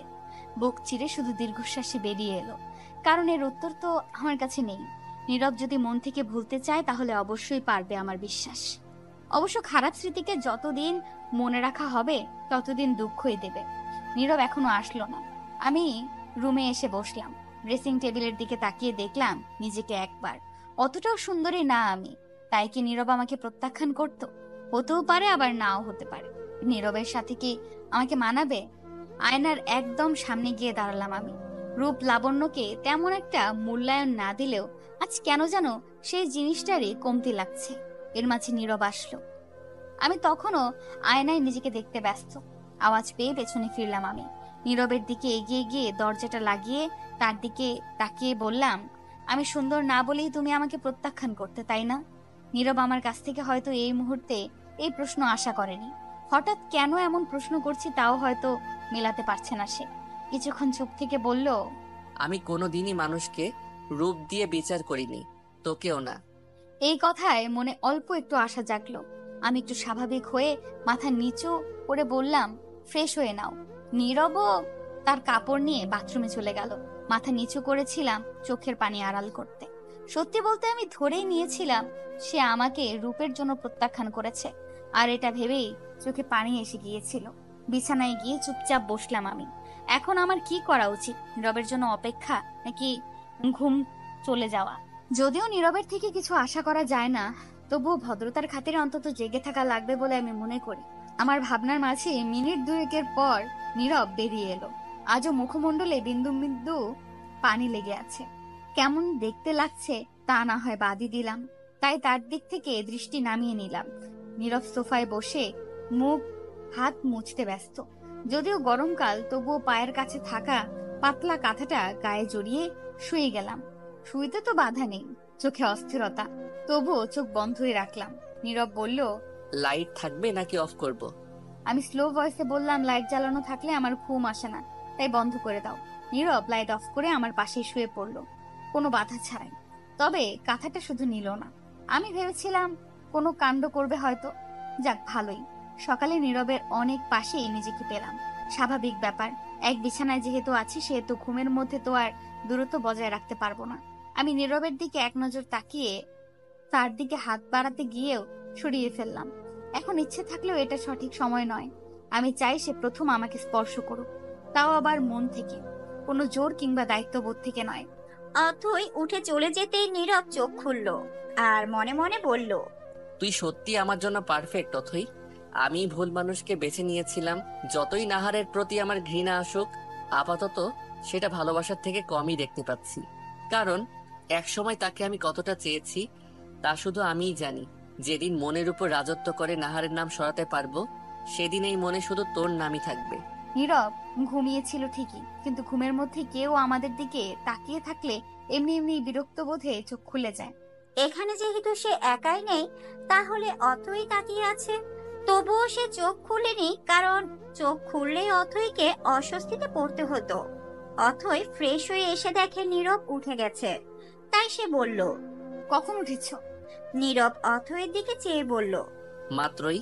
ও, উঠে ফ্রেশ হয়ে নাও, তারপর নাস্তা করতে আসো। তোমার অফিস টাইম তো আমি জানি না, আমাকে পরে জানিয়ে দিও এক সময়। এখন আন্টির কাছে গেলাম। অথই চলে গেলে নীরব উঠে বসে, তারপর ফ্রেশ হতে যায়। অফিস টাইম 9টা থেকে শুরু তার। এখন সবে 8টা বাজে। তাড়াহুড়োর কিচ্ছু নেই, সব আরামায়েশে করা যাবে। সকালে গোসল সেরে নেয় নীরব। সারাদিন তো আর সময় পাওয়া যাবে না, যদিও এখন নতুন, তবুও এখন থেকে টাইমলি সব করতে হবে। তাহলে বসের বিশ্বস্ততা হওয়া যাবে আর প্রয়োজনের সময় ছুটি নেওয়া যাবে। কখন প্রয়োজন আসে বলা তো যায় না। খাওয়া দাওয়া, গোসল আর যাবতীয় কাজ শেষে 8:40-এর দিকে নীরব বেরিয়ে যায়। অফিস একটু দূরে হওয়ায় অতই তাকে টিফিন এগিয়ে দেয়। নীরবও হাসি মুখে গ্রহণ করে। এই হাসি যেন অথয়ের মনে আনন্দের বন্যা জাগিয়ে তোলে। নীরব যাওয়ার পর আমি সব কাজ আন্টির হাতে হাতে শেষ করে ফেলি। আমাদের মাঝে তেমন একটা ফর্মালিটি নেই। বিয়ের আগে আসলেও আমি আন্টিকে যে কোনো কাজে সাহায্য করতাম, শুধু নীরবের টানে নয়, আন্টির ভালোবাসার টানে। আমরা আমাদের বাবা মায়ের একমাত্র সন্তান হওয়ায় আমার আম্মু যেমন নীরবকে তার ছেলের মতন ভালোবাসেন, তেমনি আন্টিও আমাকে তার মেয়ের মতোই ভালোবাসে। যদি আমাদের সম্পর্কগুলো এরকম না হতো, তাহলে বিয়ে ভাঙার পর পুনরায় বিয়ে হওয়া একটা কল্পনা মাত্র ছিল। সব কাজ শেষে গোসল করে নিলাম। এখন আমার কাজ হচ্ছে শাড়ি পছন্দ করা, নাহার আপুর বিয়েতে পরার জন্য। শাড়ি পরলে একটু বউ বউ ফিলিংস আসবে। নীরব কি পরবে তাহলে? পাঞ্জাবি? শাড়ি পাঞ্জাবি তো এক জোড়ার মতো। নীরবের অনেক পাঞ্জাবি দেখেছি আমি। তার পাঞ্জাবিগুলো ছিল দোকানের কালেকশনের মতো, একদম ইউনিক। তাহলে আমাদের মিলিয়ে পড়তে হবে। আহা, কি একটা ফিলিং! কালার সিলেক্ট করা আমার কাজ না। সেই কখন থেকে একটার সাথে একটা মেলানোর চেষ্টা করছি, কিন্তু মিলছেই না। না, মিলছে না বললে ভুল হবে, আমি মেলাতে পারছি না। সম্পূর্ণ না মিললেও হালকা একটু মিল পাচ্ছি, তবে সেটাও মনে ধরছে না। সুতরাং নীরবকে নির্বাচন করে দিতে হবে বলে আমি মনে করি। সব কাজ শেষে আন্টি একটু শুয়েছিল, আমিও ঘরে ছিলাম। ড্রেস চুজ করতে গিয়ে খাওয়া দাওয়া করিনি, তাই আন্টিকে ডেকে আমি আর আন্টি খেয়ে নিলাম। নীরবের বিকেলে আসার কথা, তবে আরো দেরি হতে পারে। বিকেলে নীরব আসলে আমি দরজা খুলে দেই। নীরব ঢুকতেই তার প্রথমে অথয়ের দিকে চোখ পড়ল। ও অথয়কে চিনতেই পারেনি। পা থেকে মাথা পর্যন্ত একবার দেখে নিল সে, কারণ আজ অথয় শাড়ি পরেছে, মিষ্টি কালারের শাড়ি। কালো সম্ভবত পরেছিল, তবে সেভাবে দেখা হয়নি। দেখবেই বা কিভাবে? চারিদিকে তেমন মানুষ না থাকলেও যে খুব কম মানুষ ছিল তাও না। সেই অবস্থা যদি নতুন বউয়ের দিকে সে তাকিয়ে থাকে, তবে নিতান্তই তাকে লজ্জায় পড়তে হতো। আর যাই হোক, মুরব্বীদের সামনে তো আর বউ দেখতে পারবে না। তারপর আবার কাল যখন সে রুমে আসলো, তখনও অতই চেঞ্জ করে ফেলেছিল। আবার রুমে আসতেই সব উদ্ভট প্রশ্ন তার মাথা হ্যাং করে দিয়েছিল, তাই তাকে একটু দেখা হয়নি। এভাবে দাঁড়িয়ে থাকতে দেখে অথই নীরবকে উদ্দেশ্য করে বলল, কি হলো, ভেতরে আসো। তা শুনে নীরব ভিতরে এলো। হাত মুখ ধুয়ে বেরিয়ে আসতে অথই বলল, কিছু খাবে এখন? তুই আমাকে যেভাবে খাওয়াচ্ছিস ওভাবে খেতে থাকলে তো বেলুন হয়ে যাব। আমি ভেবে পাচ্ছি না আমি ওকে বেশি খাওয়ালাম কখন। আরে বেশি দূরে থাক, আমি ওকে খাওয়ালামই কখন? আসলামই তো কালকে। আমাকে চুপ থাকতে দেখে নীরব বলল, কি রে, চুপ করে গেলি যে? না, ভাবছি তোমাকে কখন খাওয়ালাম। সকালে যে দুপুরের জন্য টিফিন দিলি, অতগুলো তো গরুও খায় না। তা শুনে আমি বললাম, ও, এক বেলাতেই কাতর হয়ে গেলে তা নিজে খেতে পারো না সেটাই বলো। খামোখা গরুর উপর দোষ দিচ্ছ কেন? অপমান করছিস? অপমান করার মতো কিছু বলেছি? নীরব মুখ বাঁকিয়ে আবারও ঘরে চলে গেল। আমি গেলাম আন্টির কাছে। নীরব কিছু নাই খাইতে পারে, আন্টি তো খাইতেই পারে, কিন্তু কেউই কিছু খাইলো না, তাই আমি রুমে চলে আসলাম। নীরব তখন বলল, আম্মু খেয়েছে দুপুরে? তোমার কি মনে হয় না খাইয়ে রাখছি?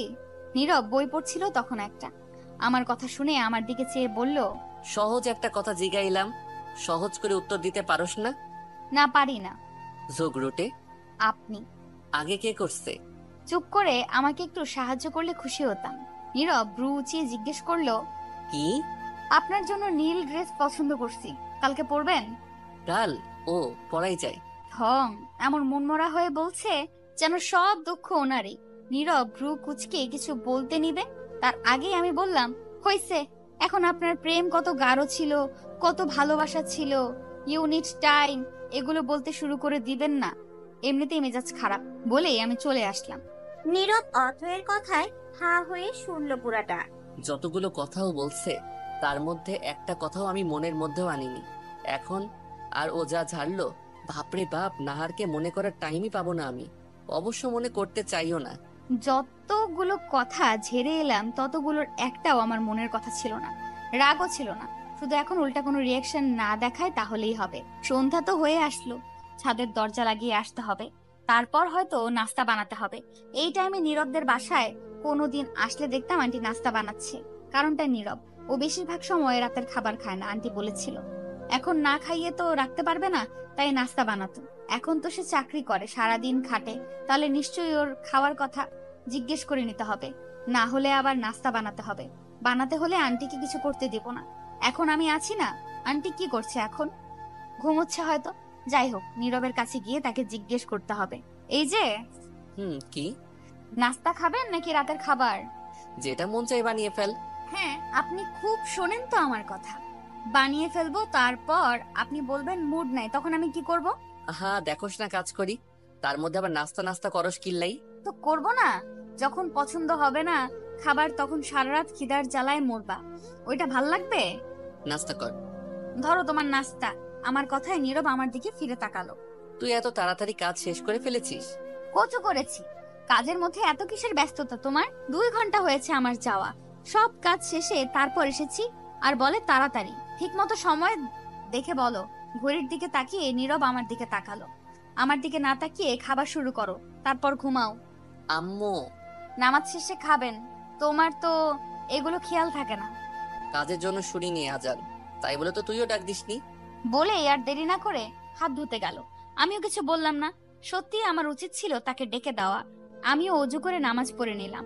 নীরব খাওয়া দাওয়া শেষ করে নামাজ পড়তে বসলো। আমি খেয়ে রুমে আসার পর দেখলাম রুম অন্ধকার। লাইট জ্বালিয়ে দেখলাম নীরব ঘুমিয়ে গেছে। ও আজ সত্যিই ক্লান্ত ছিল হয়তো। লাইটটা নিভিয়ে ডিম লাইট জ্বালিয়ে আমিও তার পাশে আসলাম, তার দিকে ফিরে শুয়ে পড়লাম। কতক্ষণ তাকিয়েছিলাম জানি না, ওইভাবেই ঘুমিয়ে গেছি। সকালে নীরবের আগেই ঘুম থেকে উঠলাম, তাকে আর আন্টিকে নামাজের জন্য জাগিয়ে নিজেও নামাজ পড়লাম। নামাজ শেষ করে আন্টি আবারও শুয়ে পড়লেন, আর নীরবও। আমি শুধু নীরবের ব্যালকনিতে এসে দাঁড়ালাম।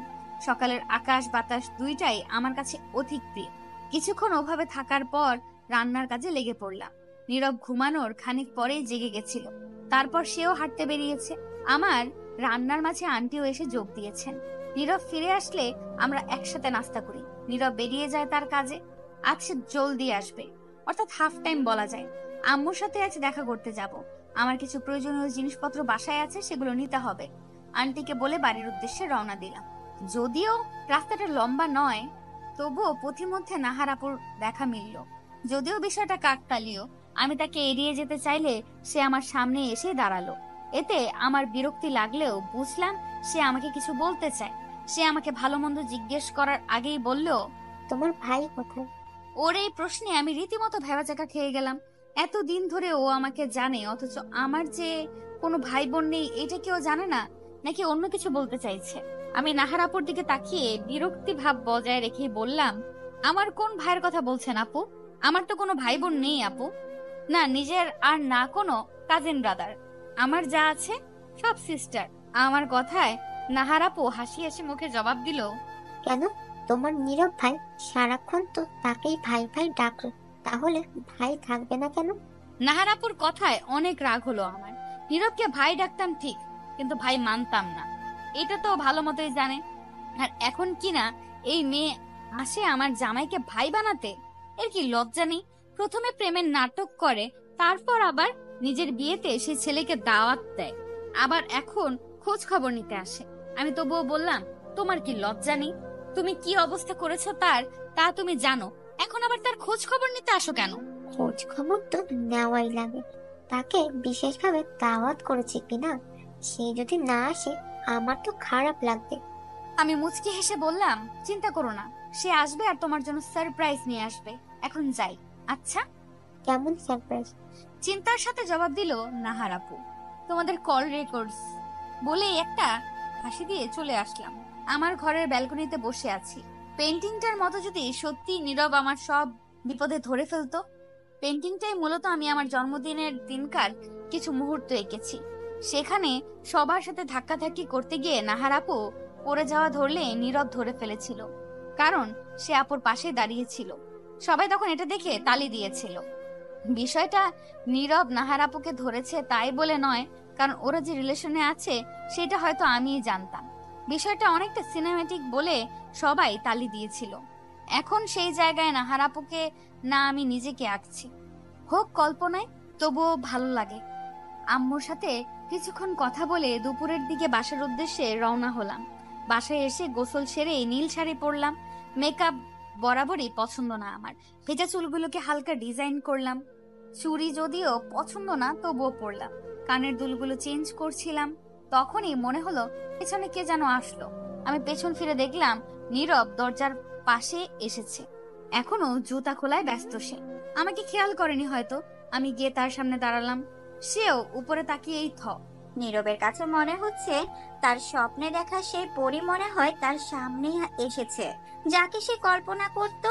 আজ সে বাস্তবে দাঁড়িয়ে, নীল শাড়ি, নীল কাচের চুড়ি, খোলা চুল, মুখে কোনো কৃত্রিমতা নেই, যা আছে সবটাই প্রাকৃতিক সৌন্দর্য।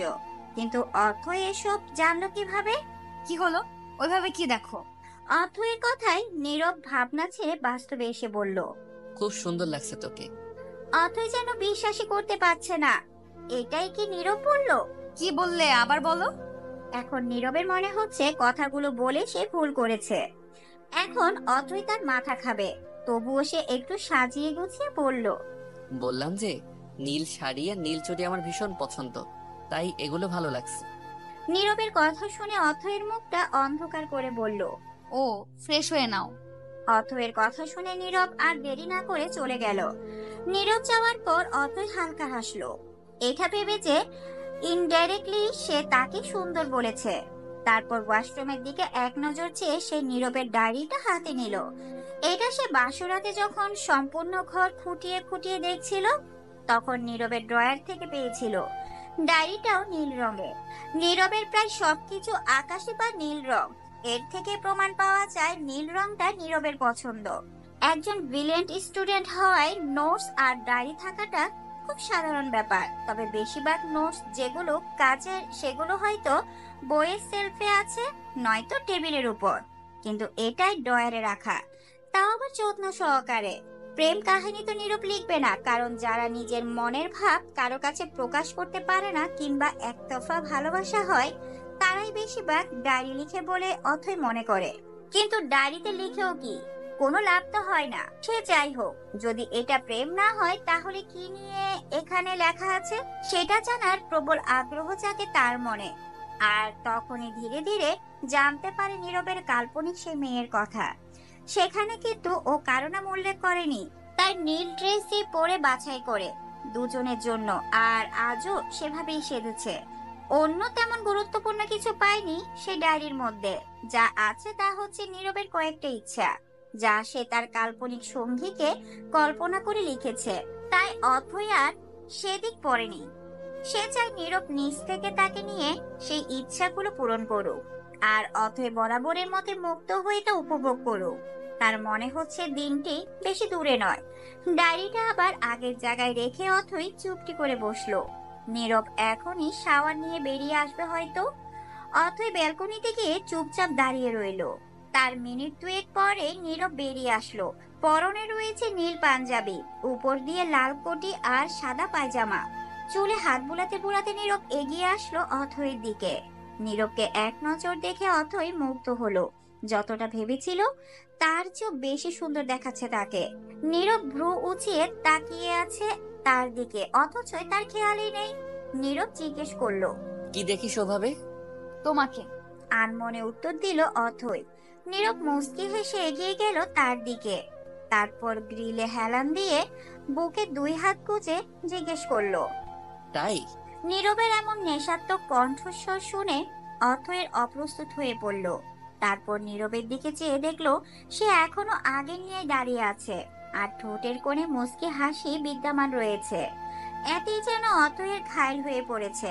তাই চট করে সে অন্যদিকে ফিরে বলল, এখানে দাঁড়িয়ে আছো কেন? অনুষ্ঠান শেষ করে যাওয়ার ইচ্ছা আছে নাকি? বলেই ঘর থেকে বেরিয়ে আসলো আর স্বস্তি নিঃশ্বাস ফেললো। আর একটু পর নীরব ঘর থেকে বেরিয়ে আসলো। চুলগুলো সেট করে এসেছে সে।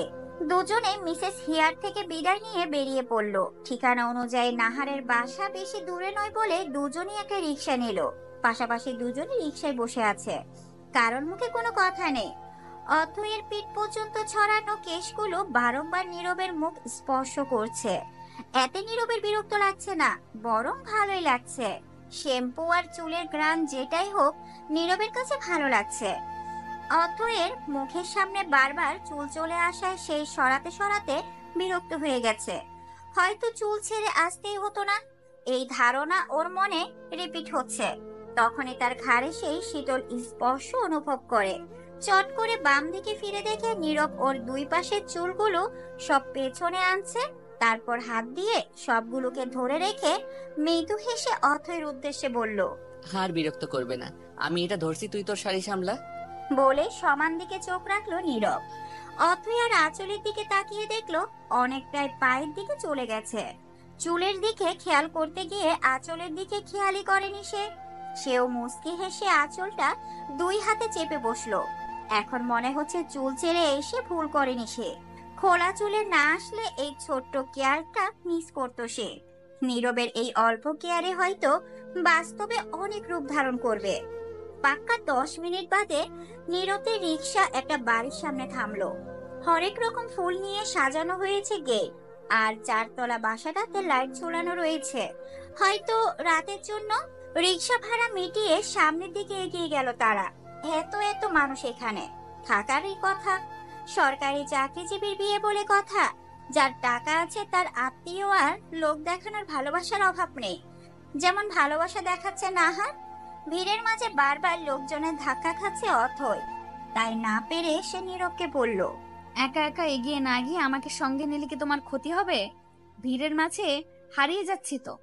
নীরব ঘাড় ঘুরিয়ে পেছনে তাকিয়ে দেখলো অথই তার দিকে চেয়ে আছে, আর মাঝে মধ্যে মানুষের দিকে বিরক্তকর দৃষ্টি নিক্ষেপ করছে।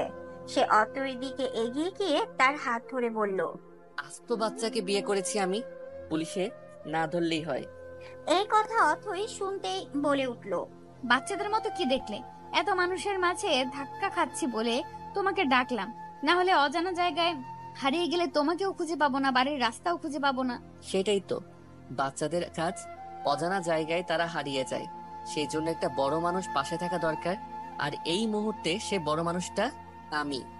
কিন্তু আমি আমার চেয়ে তুই ছোট, এটাই শেষ কথা। এবার চুপটি করে এখানে বস। একটা চেয়ার দেখিয়ে বলল নীরব। অথই ওখানে বসে চারদিকে চোখ ঘুরিয়ে সবটা দেখতে লাগলো। সামনে নাহার তার বরের সাথে মহা খুশির সাথে কথা বলছে। নীরবের সাথে কথা বলছিল বলে সে ওদের খেয়ালই করেনি। হঠাৎ তার মাথায় কালকের কথাটা আসতে সেই চট করে হালকা চিল্লিয়ে বলল, নাহার আপু। নিজের নাম শুনে নাহার চারিদিকে চোখ ঘুরিয়ে দেখলো তার সামনে কিছুটা দূরে অথই রয়েছে। তার পাশে নীরব রয়েছে। অথইকে দেখে তার চোখ আপনা আপনি ছোট হয়ে গেল। সে তো নীরবকে দাওয়াত করেছিল, তাহলে অথই এখানে কেন? সে কি নীরবের সাথে এসেছে? এই প্রশ্ন ভাবা বাদ দিয়ে সে এখন সকালে বলা অথয়ের কথাটা নিয়ে ভাবছে। সত্যি কি নীরবের কাছে তার আর নাহারের বলা কল রেকর্ডিংস আছে? থাকলে তো ভারী চিন্তার বিষয়। ভেবেই নাহারের চোখ মুখে চিন্তার ভাঁজ দেখা দিল। যদিও কোনো অশ্লীল কথাবার্তা হয়নি তাদের মাঝে, তবুও যা হয়েছে তাও কি এভাবে সকলের সামনে ফাঁস হয়ে যাবে? তাহলে তো তার ফ্যামিলির সম্মান ধূলিসাৎ হয়ে যাবে। সাথে সে হারাবে সোনার ডিম পাড়া মুরগি, অর্থাৎ যার সাথে তার বিয়ে হচ্ছে। নাহারের এত ভাবনার মাঝে অতই তার সামনে চলে এসেছে। সে খেয়ালই করেনি। অথই এসেই বলল, কি গো আপু, ভুলে গেলে নাকি? তোমাকে 2-3 বার ডাক দিলাম, তুমি শুনলেই না। তোমার সারপ্রাইজ গিফট নিয়ে এসেছি, সেটাই বলতে এলাম। এখন যাই, আচ্ছা? অথই যেতে নিতেই নাহার তাকে থামিয়ে ভয়াত্মক মুখে বলল, তুমি কি সত্যি রেকর্ডিংস নিয়ে এসেছো? নাহারের এহেন কথা শুনে অথয়ের বেশ লাগছে। তারপর সে বলল, সবাই তো তোমার মতো না। যাই হোক, সেটা তো গিফট করার মতো বিষয় না, তাই যা গিফট করা যায় তা নিয়ে এসেছি। আর এই যে মেয়েটা গিফট রিসিভ করছে, কি যেন নাম তার, তাকে দিয়ে এসেছি। আর সারপ্রাইজ তো আমি। আমাকে দেখে অবাক হওনি? নাহারের ভয় কিছুটা হলেও দূর হলো অথয়ের কথা শুনে, কিন্তু অবাক তো সে হয়েছে। কেন অথই এখানে? এই প্রশ্নের উত্তর তো সে জানে না। যেহেতু সামনে থেকে উত্তর আসছে, তাহলে ক্ষতি কি শুনতে? তাই সে বলল, অনেক হয়েছে, সত্যি করে বলো তো তুমি এখানে কেন? অথই কিছুটা লজ্জাভাব মুখে এনে বলল, জামাই যেখানে থাকবে বউ তো সেখানেই থাকবে, তাই না? এতক্ষণ নাহারের ভ্রু কুঁচকানো থাকলেও মুখে একটা অবাক ভাব এসেছে। আজ যে সে কত অবাক হবে! নাহারের মুখ দিয়ে আপনা আপনি বের হলো, কখন? ধরো 2 দিন হয়েই গেল। বলেই আর না দাঁড়িয়ে সে চলে গেল। নাহার ভেবেছিল তার যাওয়ার পর নীরবের হাসি মুখ সব গায়েব হয়ে যাবে, কিন্তু উল্টো সে বিয়ে করে বসে আছে। সে অতয়ের দিকে তাকিয়ে দেখলো সে নীরবের কাছে গিয়ে দাঁড়াতে নীরব ওকে কোনো কারণে বকাঝকা করছে, আর অতই হাসছে, অর্থাৎ নীরব ওকে শাসন করছে। এতটা অধিকার বোধ সে নাহারের প্রতিও দেখায়নি। বিষয়টা অজান্তে নাহারের খারাপ লাগলো। এই মুহূর্তে কেন জানি নাহারের এই বিয়ে ছেড়ে ছুড়ে নীরবের কাছে যেতে ইচ্ছে করছে, তবে সেটা সম্ভব না। নাহার দৃষ্টি সরিয়ে তার হবু বরের দিকে তাকালো, তবুও দৃষ্টি বারংবার ওদের দিকেই যাচ্ছে। চেয়েছিল ছ্যাঁকা দিয়ে শান্তিতে বিয়ে করবে, কিন্তু এখন নিজে সেই ছ্যাঁকার ব্যথায় অনুভব করছে। এই কিসের এত কথা তোর নাহারের সাথে? হ্যাঁ, বললো একটু কথা বলে আসি, আর মহারানী গিয়ে এতক্ষণ পর আসছে। বলি কি এত কথা বলছিলি? ও আল্লাহ, এত চিল্লাচিল্লির কি আছে? নাহার আপুর সাথে এমনি একটু কথা বলতে গেছিলাম। সে বাদ দাও, কখন বাসায় ফিরে যাবে সেটা বলো। আঙ্কেল তো বাসায় থাকেন না বেশিরভাগ সময়, আন্টি একা আছেন হয়তো, তো আমাদের বিকেলের মধ্যেই ফিরে যাওয়া উচিত। তা তো অবশ্যই, আমাদের বিকালের মধ্যেই ফিরে যেতে হবে। কিন্তু আসলামই তো মাত্র, আমাদের কোনো চেনা পরিচিতও নাই এখানে, কিভাবে সময় কাটাবো? হঠাৎ এসে হঠাৎ গায়েব হয়ে যাওয়া তো মানায় না। পরিচিত নাই, কিন্তু পরিচিত হতে কতক্ষণ? চলো সবকিছু সম্পর্কে পরিচিত হই, এরপর গায়েব হয়ে যাব দুইজন। মন্দ বলিসনি, চল বাসাটা ঘুরে দেখি। বিকেলে আসার কথা থাকলেও নীরব এবং অথৈ সন্ধ্যার একটু আগে বাসায় ফিরেছে। সেখানে তাদের দুজনের মন টিকেনি। একে তো অচেনা পরিবেশ, তার উপর এত অচেনা মানুষ, সব মিলিয়ে অস্বস্তিকর। তাই তারা আবারও রিকশায় করে বাসায় ফেরার সিদ্ধান্ত নেয়। কিন্তু হঠাৎ নীরবের কি হলো কে জানে, রিকশাওয়ালাকে অন্য পথ দিয়ে যেতে বলল। অথৈ জিজ্ঞেস করলে বলল, গেলেই দেখবি কোথায় যাচ্ছি। কিছুক্ষণ পর রিকশা থামলো একটা নদীর পাশের রাস্তায়। ভাড়া মিটিয়ে নীরব অথয়ের হাত ধরে নদীর দিকে এগিয়ে গেল।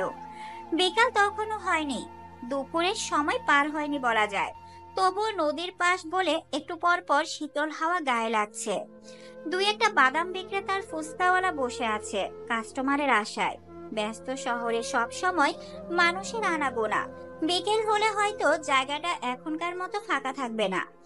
এখনই দুই একজনের আসা যাওয়ার বলে দিচ্ছে, কিছুটা একলা সময় কাটানোর আশায় মানুষ এখানে আসে। দালান কোটার ভিড়ে প্রকৃতির খুঁজে আসে। নীরব অতইকে ইট আর সিমেন্টের দিয়ে বানানো একটা বসার জায়গায় বসতে বলল। তারপর দুজনের জন্য বাদাম কিনলো। দুজনে চুপচাপ চারপাশের প্রকৃতি দেখতে দেখতে খাচ্ছে। মাঝে মাঝে বাতাসের সাথে গাছের পাতা গায়ে এসে পড়ছে। পা ভিজিয়ে দুজনে নদীর পাড়ে খানিকটা হেঁটে তারপর বাড়ির উদ্দেশ্যে রওনা হয়। এই সামান্য কাজে যে সময় পার হয়ে গেছে তারা টেরই পায়নি। অথই যেন আজ নতুন নীরবকে দেখলো। ওর কাছে মনে হয়নি নীরবের মনে অন্য কারোর বসবাস, মনে হয়েছে অন্য স্বাভাবিক জুটির মতো।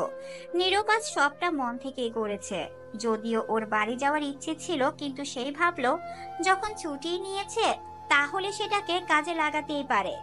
আজ তার ইচ্ছের মধ্যে একটা পূরণ করলো সে, নিজের প্রিয় মানুষের সাথে কিছু সময়। সে যতটা ভেবেছিল সেরকম খারাপ লাগা তার মধ্যে কাজ করেনি। নাহারের বিয়েতে কেন জানি তার খুশি লাগছে। অথয়ের সাথে মুহূর্তটা উপভোগ করে তার অধিক ভালো লাগছে। দুজনে যদিও গোসল করেছিল, কিন্তু এখন আবারও ঘামে ভিজে গেছে বলে আবারও দুজনেই গোসল করলো। মাগরিবের নামাজ শেষে দুজনে ছাদে আসলো। দুজনের হাতেই চায়ের কাপ। আকাশ মেঘলা, রাতের বৃষ্টি হওয়ার সম্ভাবনা রয়েছে। এখন বাতাস বইছে বলে দুজনের ছাদে চা পান করতে এসেছে। চা শেষে খালি চায়ের কাপ দুটো একপাশে রেখে নীরব অথয়ের দিকে তাকিয়ে বলল, তোর কখনো খারাপ লাগে না? অথয় নীরবের দিকে তাকিয়েছিল। তার প্রশ্ন শুনে ভ্রু কুঁচকে জিজ্ঞেস করলো, কিসের জন্য?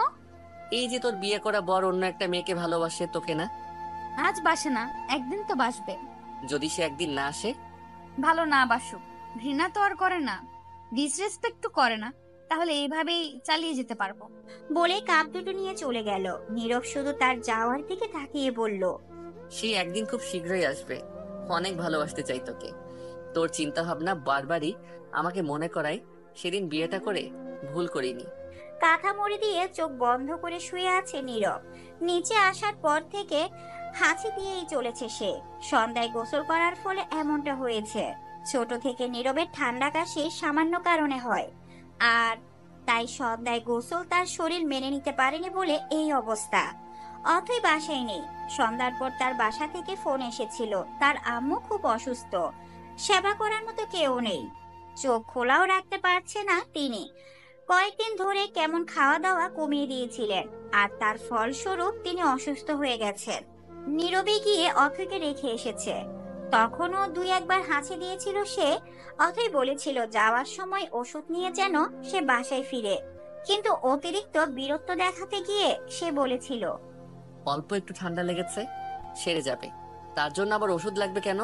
কিন্তু সবার শরীর যে একই রকম হয় না।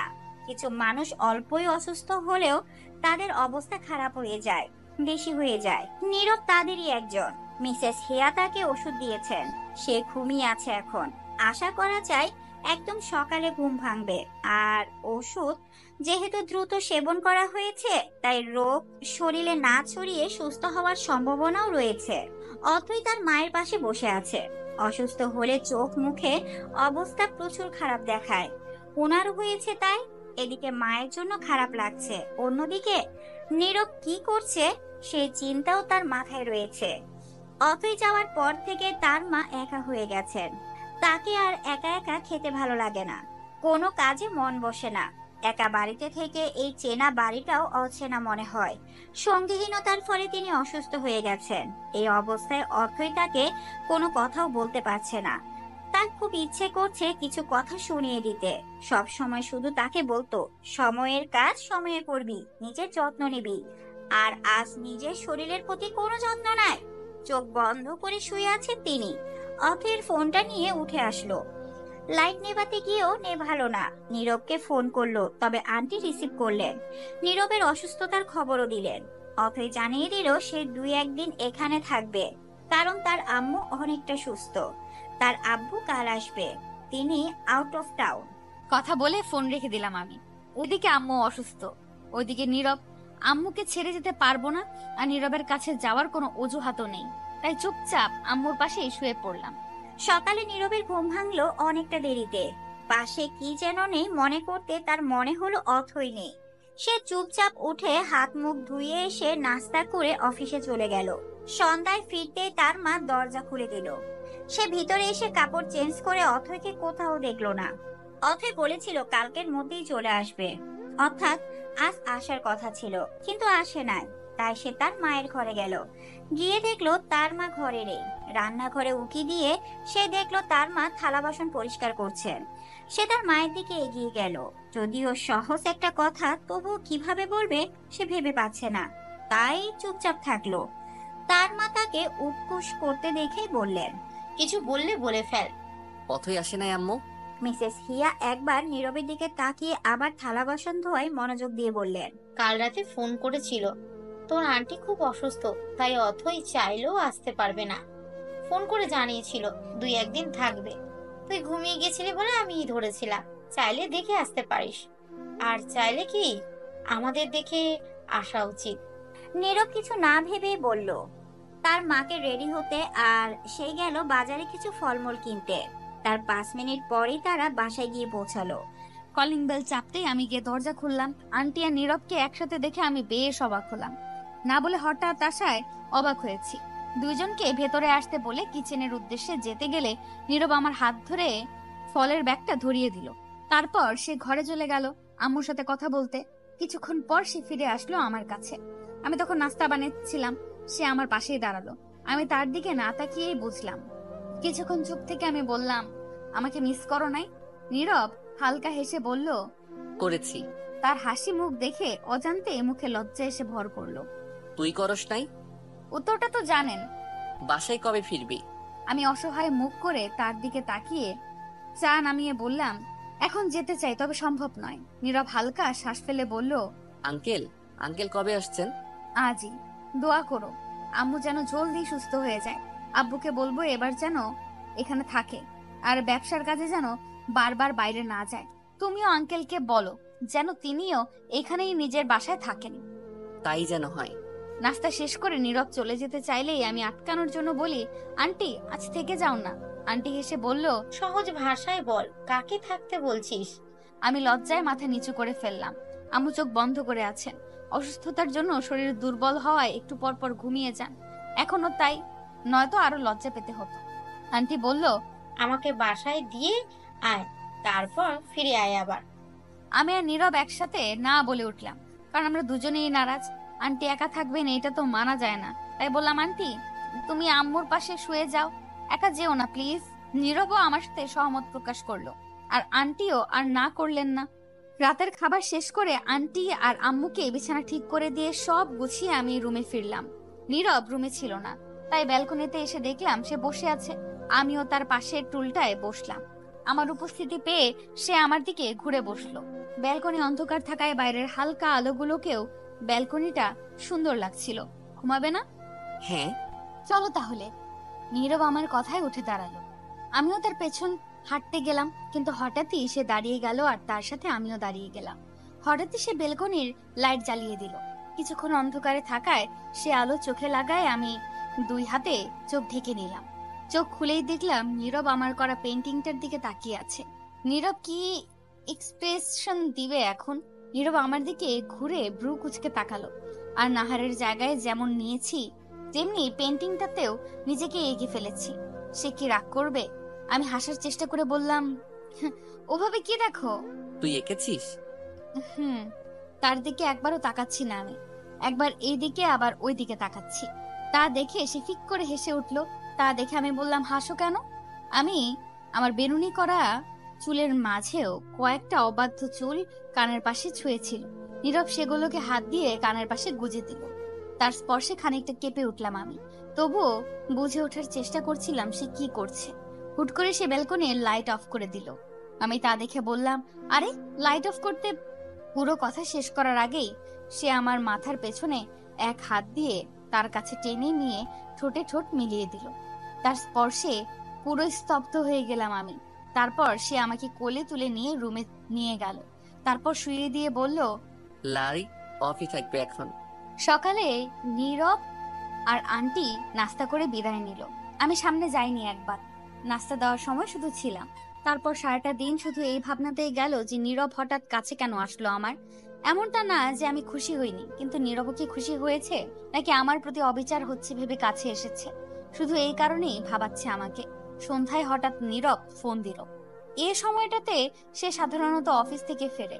এমনি দিন হলে একবার সম্পূর্ণ রিং হওয়ার আগেই রিসিভ করতাম, তবে এখন একটা দ্বিধা কাজ করছে। এমন ভাবতে গিয়েই প্রথমবার কল কেটে গেল। দ্বিতীয়বারের বেলায় রিসিভ করে কানে ধরতেই ওপাশ থেকে নীরবের কণ্ঠ ভেসে আসলো। তবে স্বাভাবিক কণ্ঠ না, উত্তেজনা বা ভয় পেলে কণ্ঠ যেরকম শোনায় তেমন। তাই ভয় লজ্জাকে একপাশে রেখে আমিও কথা বলা শুরু করলাম। অথই, বলো। I I am extremely sorry. মানে আমি সেরকম করতে চাইনি। আমি মানে কিভাবে যে কি হয়েছিল আমার, তুই তুই প্লিজ কিছু মনে করিস না। নীরবের কথা শুনে আমার কি বলা বা করা উচিত কিছু বোধগম্য হলো না। অশ্রুকণাও যেন চোখে আসছে না। তুমি ভালোবেসে কাছে আসোনি আমার? অবাক হয়ে বললাম আমি। আমি বললাম তো। অপরাধ বোধের সাথে বলতে গিয়েও পারছে না। তোমাকে আর কিছু বলতে হবে না। নারী দেহ ছোঁয়া সাধনার বিষয়, ভালোবেসে ছুতে হয়। আমার মধ্যে ভালোবাসা ছিল, কিন্তু তোমার মধ্যে? তাহলে কি ধরে নিব? তুমি চাহিদার জন্য হট করে কল কেটে দিলাম আমি। আর কিছু বলতে পারলাম না। ইচ্ছে ছিল জলদি ফিরে যাব, তবে এখন ইচ্ছেটাই শেষ হয়ে গেল। যাকে এতটা বিশ্বাস ভালোবাসা দিয়েছি সে কিনা সেও অন্যদের মতো পাশে আসলো শুধুই নিজের। নীরব উদাসীন মনে তার বেলকনিতে বসে আছে। সে সত্যি এরকম কিছু করতে চায়নি। সেও চেয়েছিল ভালোবেসে অথৈকে কাছে টেনে নিতে। তাহলে কেন সেই পারল না? সে কি দেহের প্রতি এতই দুর্বল হয়ে গেল যে আর কিছুদিন অপেক্ষা করতে পারল না? তার স্ত্রী থেকে এত বড় অপবাদ পেয়ে সবচেয়ে বেশি কষ্ট হচ্ছে তার। এখন অপরাধবোধ তাকে কুরে কুরে খাচ্ছে। সে কি করবে? ক্ষমা চাইবে? ক্ষমা চাইলেও কি পাওয়া যায়? ক্ষমা হয়তো পাবে, তবে আগের মতো বিশ্বাস ভালোবাসা কি আদৌ পাবে? কিছু ভাবতে পারছে না সে, তাই চুপচাপ চোখ বন্ধ করে রাখলো। তবে তখনও অতএর চেহারা ভেসে আসছে। তাই সে রেগে ব্যালকনি থেকে উঠে চলে গেল আর শব্দ করে দরজা লাগিয়ে দিল। কি করবে এমনিতে মাথায় আসছে না, তার উপর শান্তিতে বসতেও পারছে না। তাই সে আবারও অতএকে কল করলো। চুপচাপ টিভির দিকে চোখ রেখে বসে আছি আমি। পাশে আব্বু বসে কার সাথে যেন কথা বলছে। আম্মু এখন একটু সুস্থ, কিন্তু তবুও তাকে ঘরেই থাকতে বলেছি। দৃষ্টি টিভির দিকে থাকলেও মনোযোগ নেই। হঠাৎ মোবাইলের রিং বেজে উঠল। তাকিয়ে দেখলাম লাভ উঠে আছে, অর্থাৎ নীরবের কল। হঠাৎ কেন ফোন করবে ও? বিরক্ত লাগছে বলে ফোন থেকে চোখ সরিয়ে আবারও টিভির দিকে তাকালাম। তবে পাশে যে আব্বু আছে তা আমার খেয়ালই ছিল না। তিনি নিজের ফোনে কথা শেষ করে আমাকে জিজ্ঞেস করলেন, কে কল করেছে? আমি চুপচাপ বললাম, নীরব ভাইয়া। আমার কথা শুনে আব্বু কিছুক্ষণ আমার দিকে তাকিয়ে রাগান্বিত স্বরে বললেন, কি ধরনের কথা এগুলো অথই? স্বামী হয় সে তোমার, আর ভাই বলছো? কোনো দরকারে ফোন করেছো হয়তো, এখনই ধরো। কেন ধরবো আব্বু? ভালো লাগছে না আমার। ঝগড়া করেছো নাকি? বিয়ের 2 দিন হতে না হতেই ঝগড়া? নিজের পছন্দে বিয়ে করেছো কিন্তু। বলে রাখা ভালো, সব জায়গার মতো আমার আব্বু এখানে ভিলেনের মতো নীরব ভাইয়ের সাথে বিয়ে দিতে চাইছিলেন না। যদিও সেটার কারণ নীরব ভাইয়ের চাকরি পাওয়া নিয়েছিল। আমি দাঁতে দাঁত চেপে বললাম, কোনো সমস্যা হয়নি আব্বু, এরকম করো কেন? মাথা ব্যথা করছিল বলে ধরতে চাইনি বলে টিভি অফ করে ফোন নিয়ে ঘরে চলে আসলাম। দরজাও লাগিয়ে দিলাম। এখন আচ্ছা মতো ঝগড়া করলেও কেউ টের পাবে না। এইদিকে আমার যাওয়ার পর আব্বু হালকা হাসলেন। আমার স্বভাব চরিত্র তিনি ভালোই জানেন। এখন হয়তো রাগ করছি, তবে সেটা বেশিক্ষণ থাকবে না। আব্বু ঘুমাতে চলে গেলেন। হ্যালো। অথই, এত সময় লাগে? কিসের সময়? আপনি ফোন দিছেন কেন সেটা আগে বলেন। ফোনও দিতে পারবো না? অবাক হয়ে বলল নীরব। না, পারবেন না। তাহলে ফোন কেটে দিচ্ছি। অভিমানের সুরে বলল নীরব। তার অভিমানী কণ্ঠ আগে কখনো শুনিনি। অভিমান তো তার সাথেই করা যায় যে আপন হয়। তাহলে কি সে আমায় আপন ভাবছে? মুখের কোণের বিরক্তি হাসিতে পরিণত হলো। তবুও সেই হাসিকে আড়াল করে বললাম, কেন কাটবেন কেন? আগে বলবেন ফোন করার কারণ। তুই আমাকে মাফ কর, আমি বুঝি নাই তোর খারাপ লাগবে। মাফ চাইবেন ভালো কথা, তবে খারাপ লাগবে কেন? ওই যে রাতে। তোমার কি মনে হয় আমি না চাইলে তুমি চুপচাপ সব করতে পারতা? আমি চুপচাপ থাকতাম? মানে তোর সম্মতি ছিল? তা নয়তো কি, আনমনেই বললাম আমি। নীরবের নিজেকে থাবড়াতে মন চাইছে। ওর আগে ভাবা উচিত ছিল কোনো মেয়ের সম্মতি না থাকলে সে কি একটু শব্দও করবে না। তবুও তার মনে সন্দেহ দূর হলো একটু। সে আবারও বলল, তাহলে রেগেছিলি কেন? তো তুমি খুব ভালোবাসো আমাকে? তুই কি ফিল করেছিস? আমার বলাতে কি আসে যায়? কিছুটা অপ্রস্তুত হয়ে বললাম আমি। আমি কি রেপিস্ট? বউয়ের কাছে যাব ভালোবেসে চাহিদার জন্য না? নেশাতুর কণ্ঠে বলে ফোন রেখে দিল নীরব। আমি স্তব্ধ হয়ে ফোন কানে নিয়ে বসে রইলাম। কালকে নীরবের বলা কথাটা নিয়ে ঘুমানোর আগ পর্যন্ত ভেবেছি আমি। ফলাফল তেমন পাইনি, শুধু ভাবতে ভালো লেগেছে। আম্মু অনেকটা সুস্থ এখন। আব্বুকে বলেছি তিনি যেন এখন থেকেই বাসায় থাকেন, নয়তো তার সাথে কোনো কথা বলবো না। তাই তিনিও রাজি। অথই, নাস্তা বানাতে বানাতে এইগুলোই ভাবছিলাম। হঠাৎ আব্বুর ডাকে আমি রান্নাঘর থেকে চেঁচিয়ে বললাম, কি হয়েছে? নীরব এসেছে। নীরব এসেছে মানে কি? আবার কি শখ দিতে চাই ও আমাকে? কালকের কথা থেকেই বেরোতে পারেনি, আর আমার সামনে আসলেও যে কোনো এমন কথা বলবেই যাতে আমার ভাবনায় শেষ থাকে না সেটা নিয়ে। সে যাই হোক, আমিও এগিয়ে গেলাম বসার ঘরের দিকে। তাকে বসতে বললাম, তারপর আবারও ফিরে গেলাম। একটু পর আম্মু এসে দাঁড়ালো আমার পাশে। তুমি কেন এসেছো? সব সময় বসে থাকতে ভালো লাগে না, আর আমি তো সুস্থ, সব করতে পারবো। যখন চলে যাব তখন কইরো। এমনিতে তো সারা জীবন করেই যাচ্ছ। আম্মু আর কিছু বললো না। ঘড়ির দিকে তাকিয়ে দেখলাম সবে 8টা বাজে। নাস্তা নিয়ে টেবিলে রাখলাম আমি। সবাইকে নাস্তা দিয়ে আমিও খেলাম। তারপর যে যার রুমে চলে গেল। আমিও সব গুছিয়ে রুমে চলে আসলাম। নীরব ঘরেই ছিল। আমি যেতেই ও উঠে দাঁড়িয়ে আমার দিকে এগিয়ে আসলো। আমি তখনও আগের মতো এক জায়গায় দাঁড়িয়ে আছি, কিন্তু নীরব আমার আরো কাছে আসছে দেখে আমি পেছুতে লাগলাম। 2 কদম পেছনে যাওয়ার পরই নীরব এক টান দিয়ে আমাকে তার পাশে আনলো আর দরজায় ছিটকিনি লাগিয়ে দিল। মেইন টার্গেট ওর দরজা লাগানো ছিল, যা বুঝলাম। তারপর আমাকে দরজার সাথে লাগিয়ে 2 পাশে 2 হাত দিয়ে একটু ঝুঁকে দাঁড়ালো সে। তার হুটহাট আচরণে হতবাক হয়ে যাই আমি। নিচের দিকে তাকিয়ে দাঁড়িয়ে আছি আমি। তাই নীরব বলল, জীবনে তো এত লজ্জা পেতে দেখিনি। এত লজ্জা আসছে কোথা থেকে? তোমাকেও এত কাছে আসতে দেখিনি আমি। দূরে সরো, না হলে দম আটকে মারা যাব। আমি কি অক্সিজেন আটকে দাঁড়িয়ে আছি নাকি যে তোর শ্বাস আটকে যাচ্ছে? তোমার যে বিশাল দেহ, তাতে oxygen, carbon die oxide, nitrogen, hydrogen সব আটকে যাবে। নীরব মুখ বাঁকিয়ে সরে গেল। আমি যেন স্বস্তির নিঃশ্বাস ফেললাম। বললে না তো সকাল সকাল কেন এসেছিলে? এসে তোর খুব ক্ষতি করেছি? সোজা উত্তর দিতে পারো না? তোর থেকেই দেওয়া শিখেছি। আচ্ছা, বলতে হবে না। বলতেছি। বাসায় মন বসছিল না, তাই আম্মুকে বলেছি আমার অফিস জলদি যেতে হবে আজ, তাই জলদি বেরোচ্ছি। আমি হা হয়ে তার কথা শুনলাম। তারপর বললাম, এত মিথ্যা কবে থেকে বলতে শিখলে? একটু একটু মিথ্যা বলতে হয়। যাও সরো, তোমার অফিস নেই? নীরব ঘড়ির দিকে এক নজর চেয়ে বলল, হ্যাঁ অবশ্যই আছে, তোর জন্য দেখি আমার অফিস ও টাইম মতো যাওয়া হবে না। আমি ব্রু কুচকে বললাম, আমি ধরে রেখেছি নাকি? মানা করছি আমি, ধর। বলেই দুই দিকে হাত প্রসারিত করলো নীরব, মানে যাকে বলে শাহরুখ খান পোজ আর কি। তার কথা শুনে আমি উল্টো দিকে ঘুরে বিড়বিড় করে বললাম, এর সাথে কথা বললেই লজ্জা পেতে হবে। নীরব ততক্ষণে আমার পেছনে এসে টাইট করে জড়িয়ে ধরে টুক করে ডান গালে একটা চুমু খেয়ে চলে যেতে যেতে বলল, সন্ধ্যায় নিতে আসবো, রেডি থাকিস। আমি শুধু কান দিয়ে শুনলাম, কিন্তু বলতে পারলাম না কিছুই। অথচ তাকে বলা উচিত ছিল সাবধানে যেও, আমি রেডি থাকবো, কিন্তু কিছুই বলতে পারলাম না। খাম্বার মতো কিছুক্ষণ দাঁড়িয়ে থাকার পর রুম থেকে বেরিয়ে এলাম আমি। ততক্ষণে নীরব বেরিয়ে চলে যাওয়ার 2-4 মিনিট পার হয়েছে। দরজাটা লাগিয়ে রুমে আসলাম আমি। সন্ধ্যায় নীরব নিতে আসলে আব্বু আম্মুর কাছ থেকে বিদায় নিয়ে বেরিয়ে আসলাম আমরা। সন্ধ্যা হওয়ায় আকাশের আলো নিভতে শুরু করলেও কৃত্রিক আলোয় শহর ঝলমল করছে। কখনো কোনো ল্যাম্প পোস্ট, কোনো দোকান কিংবা কোনো গলির আলো, এইভাবেই শত আলোয় শহর আলোকিত।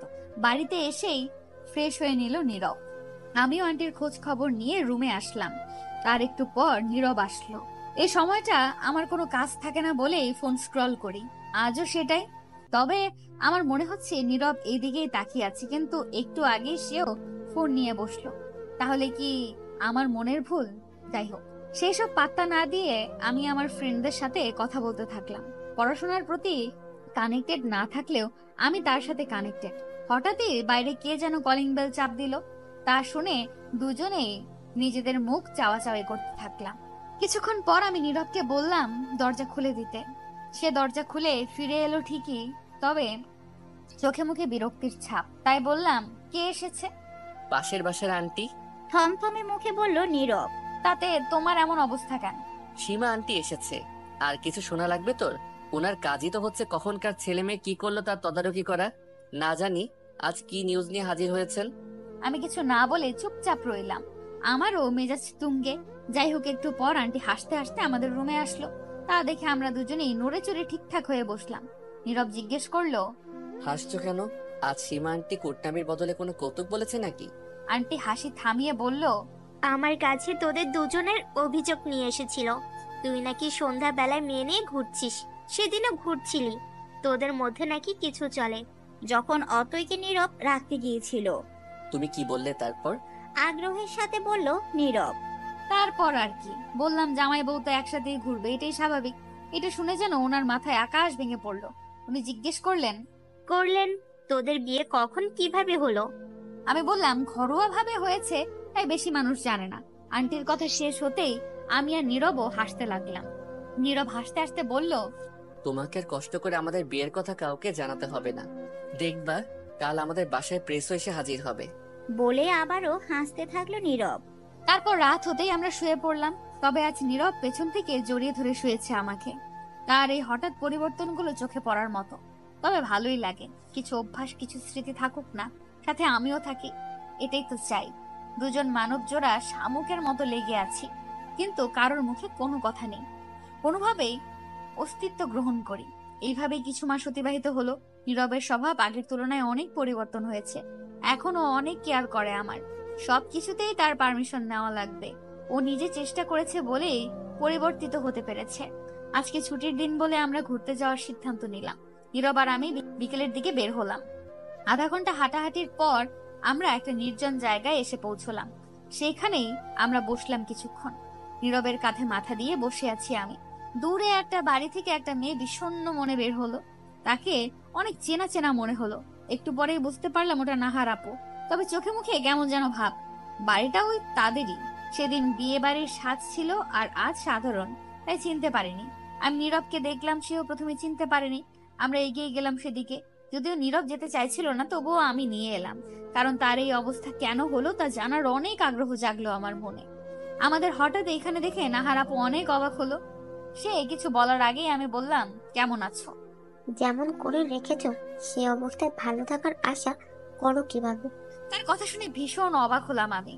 কিছু বুঝলামও না, তাই নীরবের দিকে চেয়ে দেখলাম সেও আমার দিকে না বোঝার ভঙ্গিতেই তাকিয়ে আছে।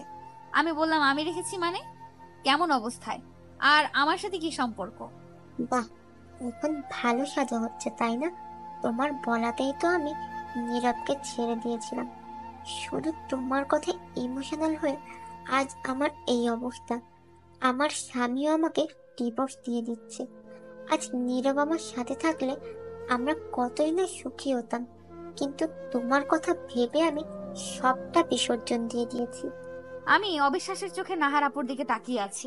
আমি এরকম কিছুই করিনি। আমি নীরবের দিকে তাকিয়ে দেখলাম সেও অবিশ্বাসের চোখেই নাহার আপুর দিকে তাকিয়ে আছে। আমার মন বলছে সে এসব বিশ্বাস করবে না, তবে কোথাও না কোথাও মনে হচ্ছে যদিও বিশ্বাস করে ফেলে। নাহার আপু সবটাই এমন ভাবে বলেছে যেন সবটা সত্যি, কিন্তু কিছুই সত্যি না।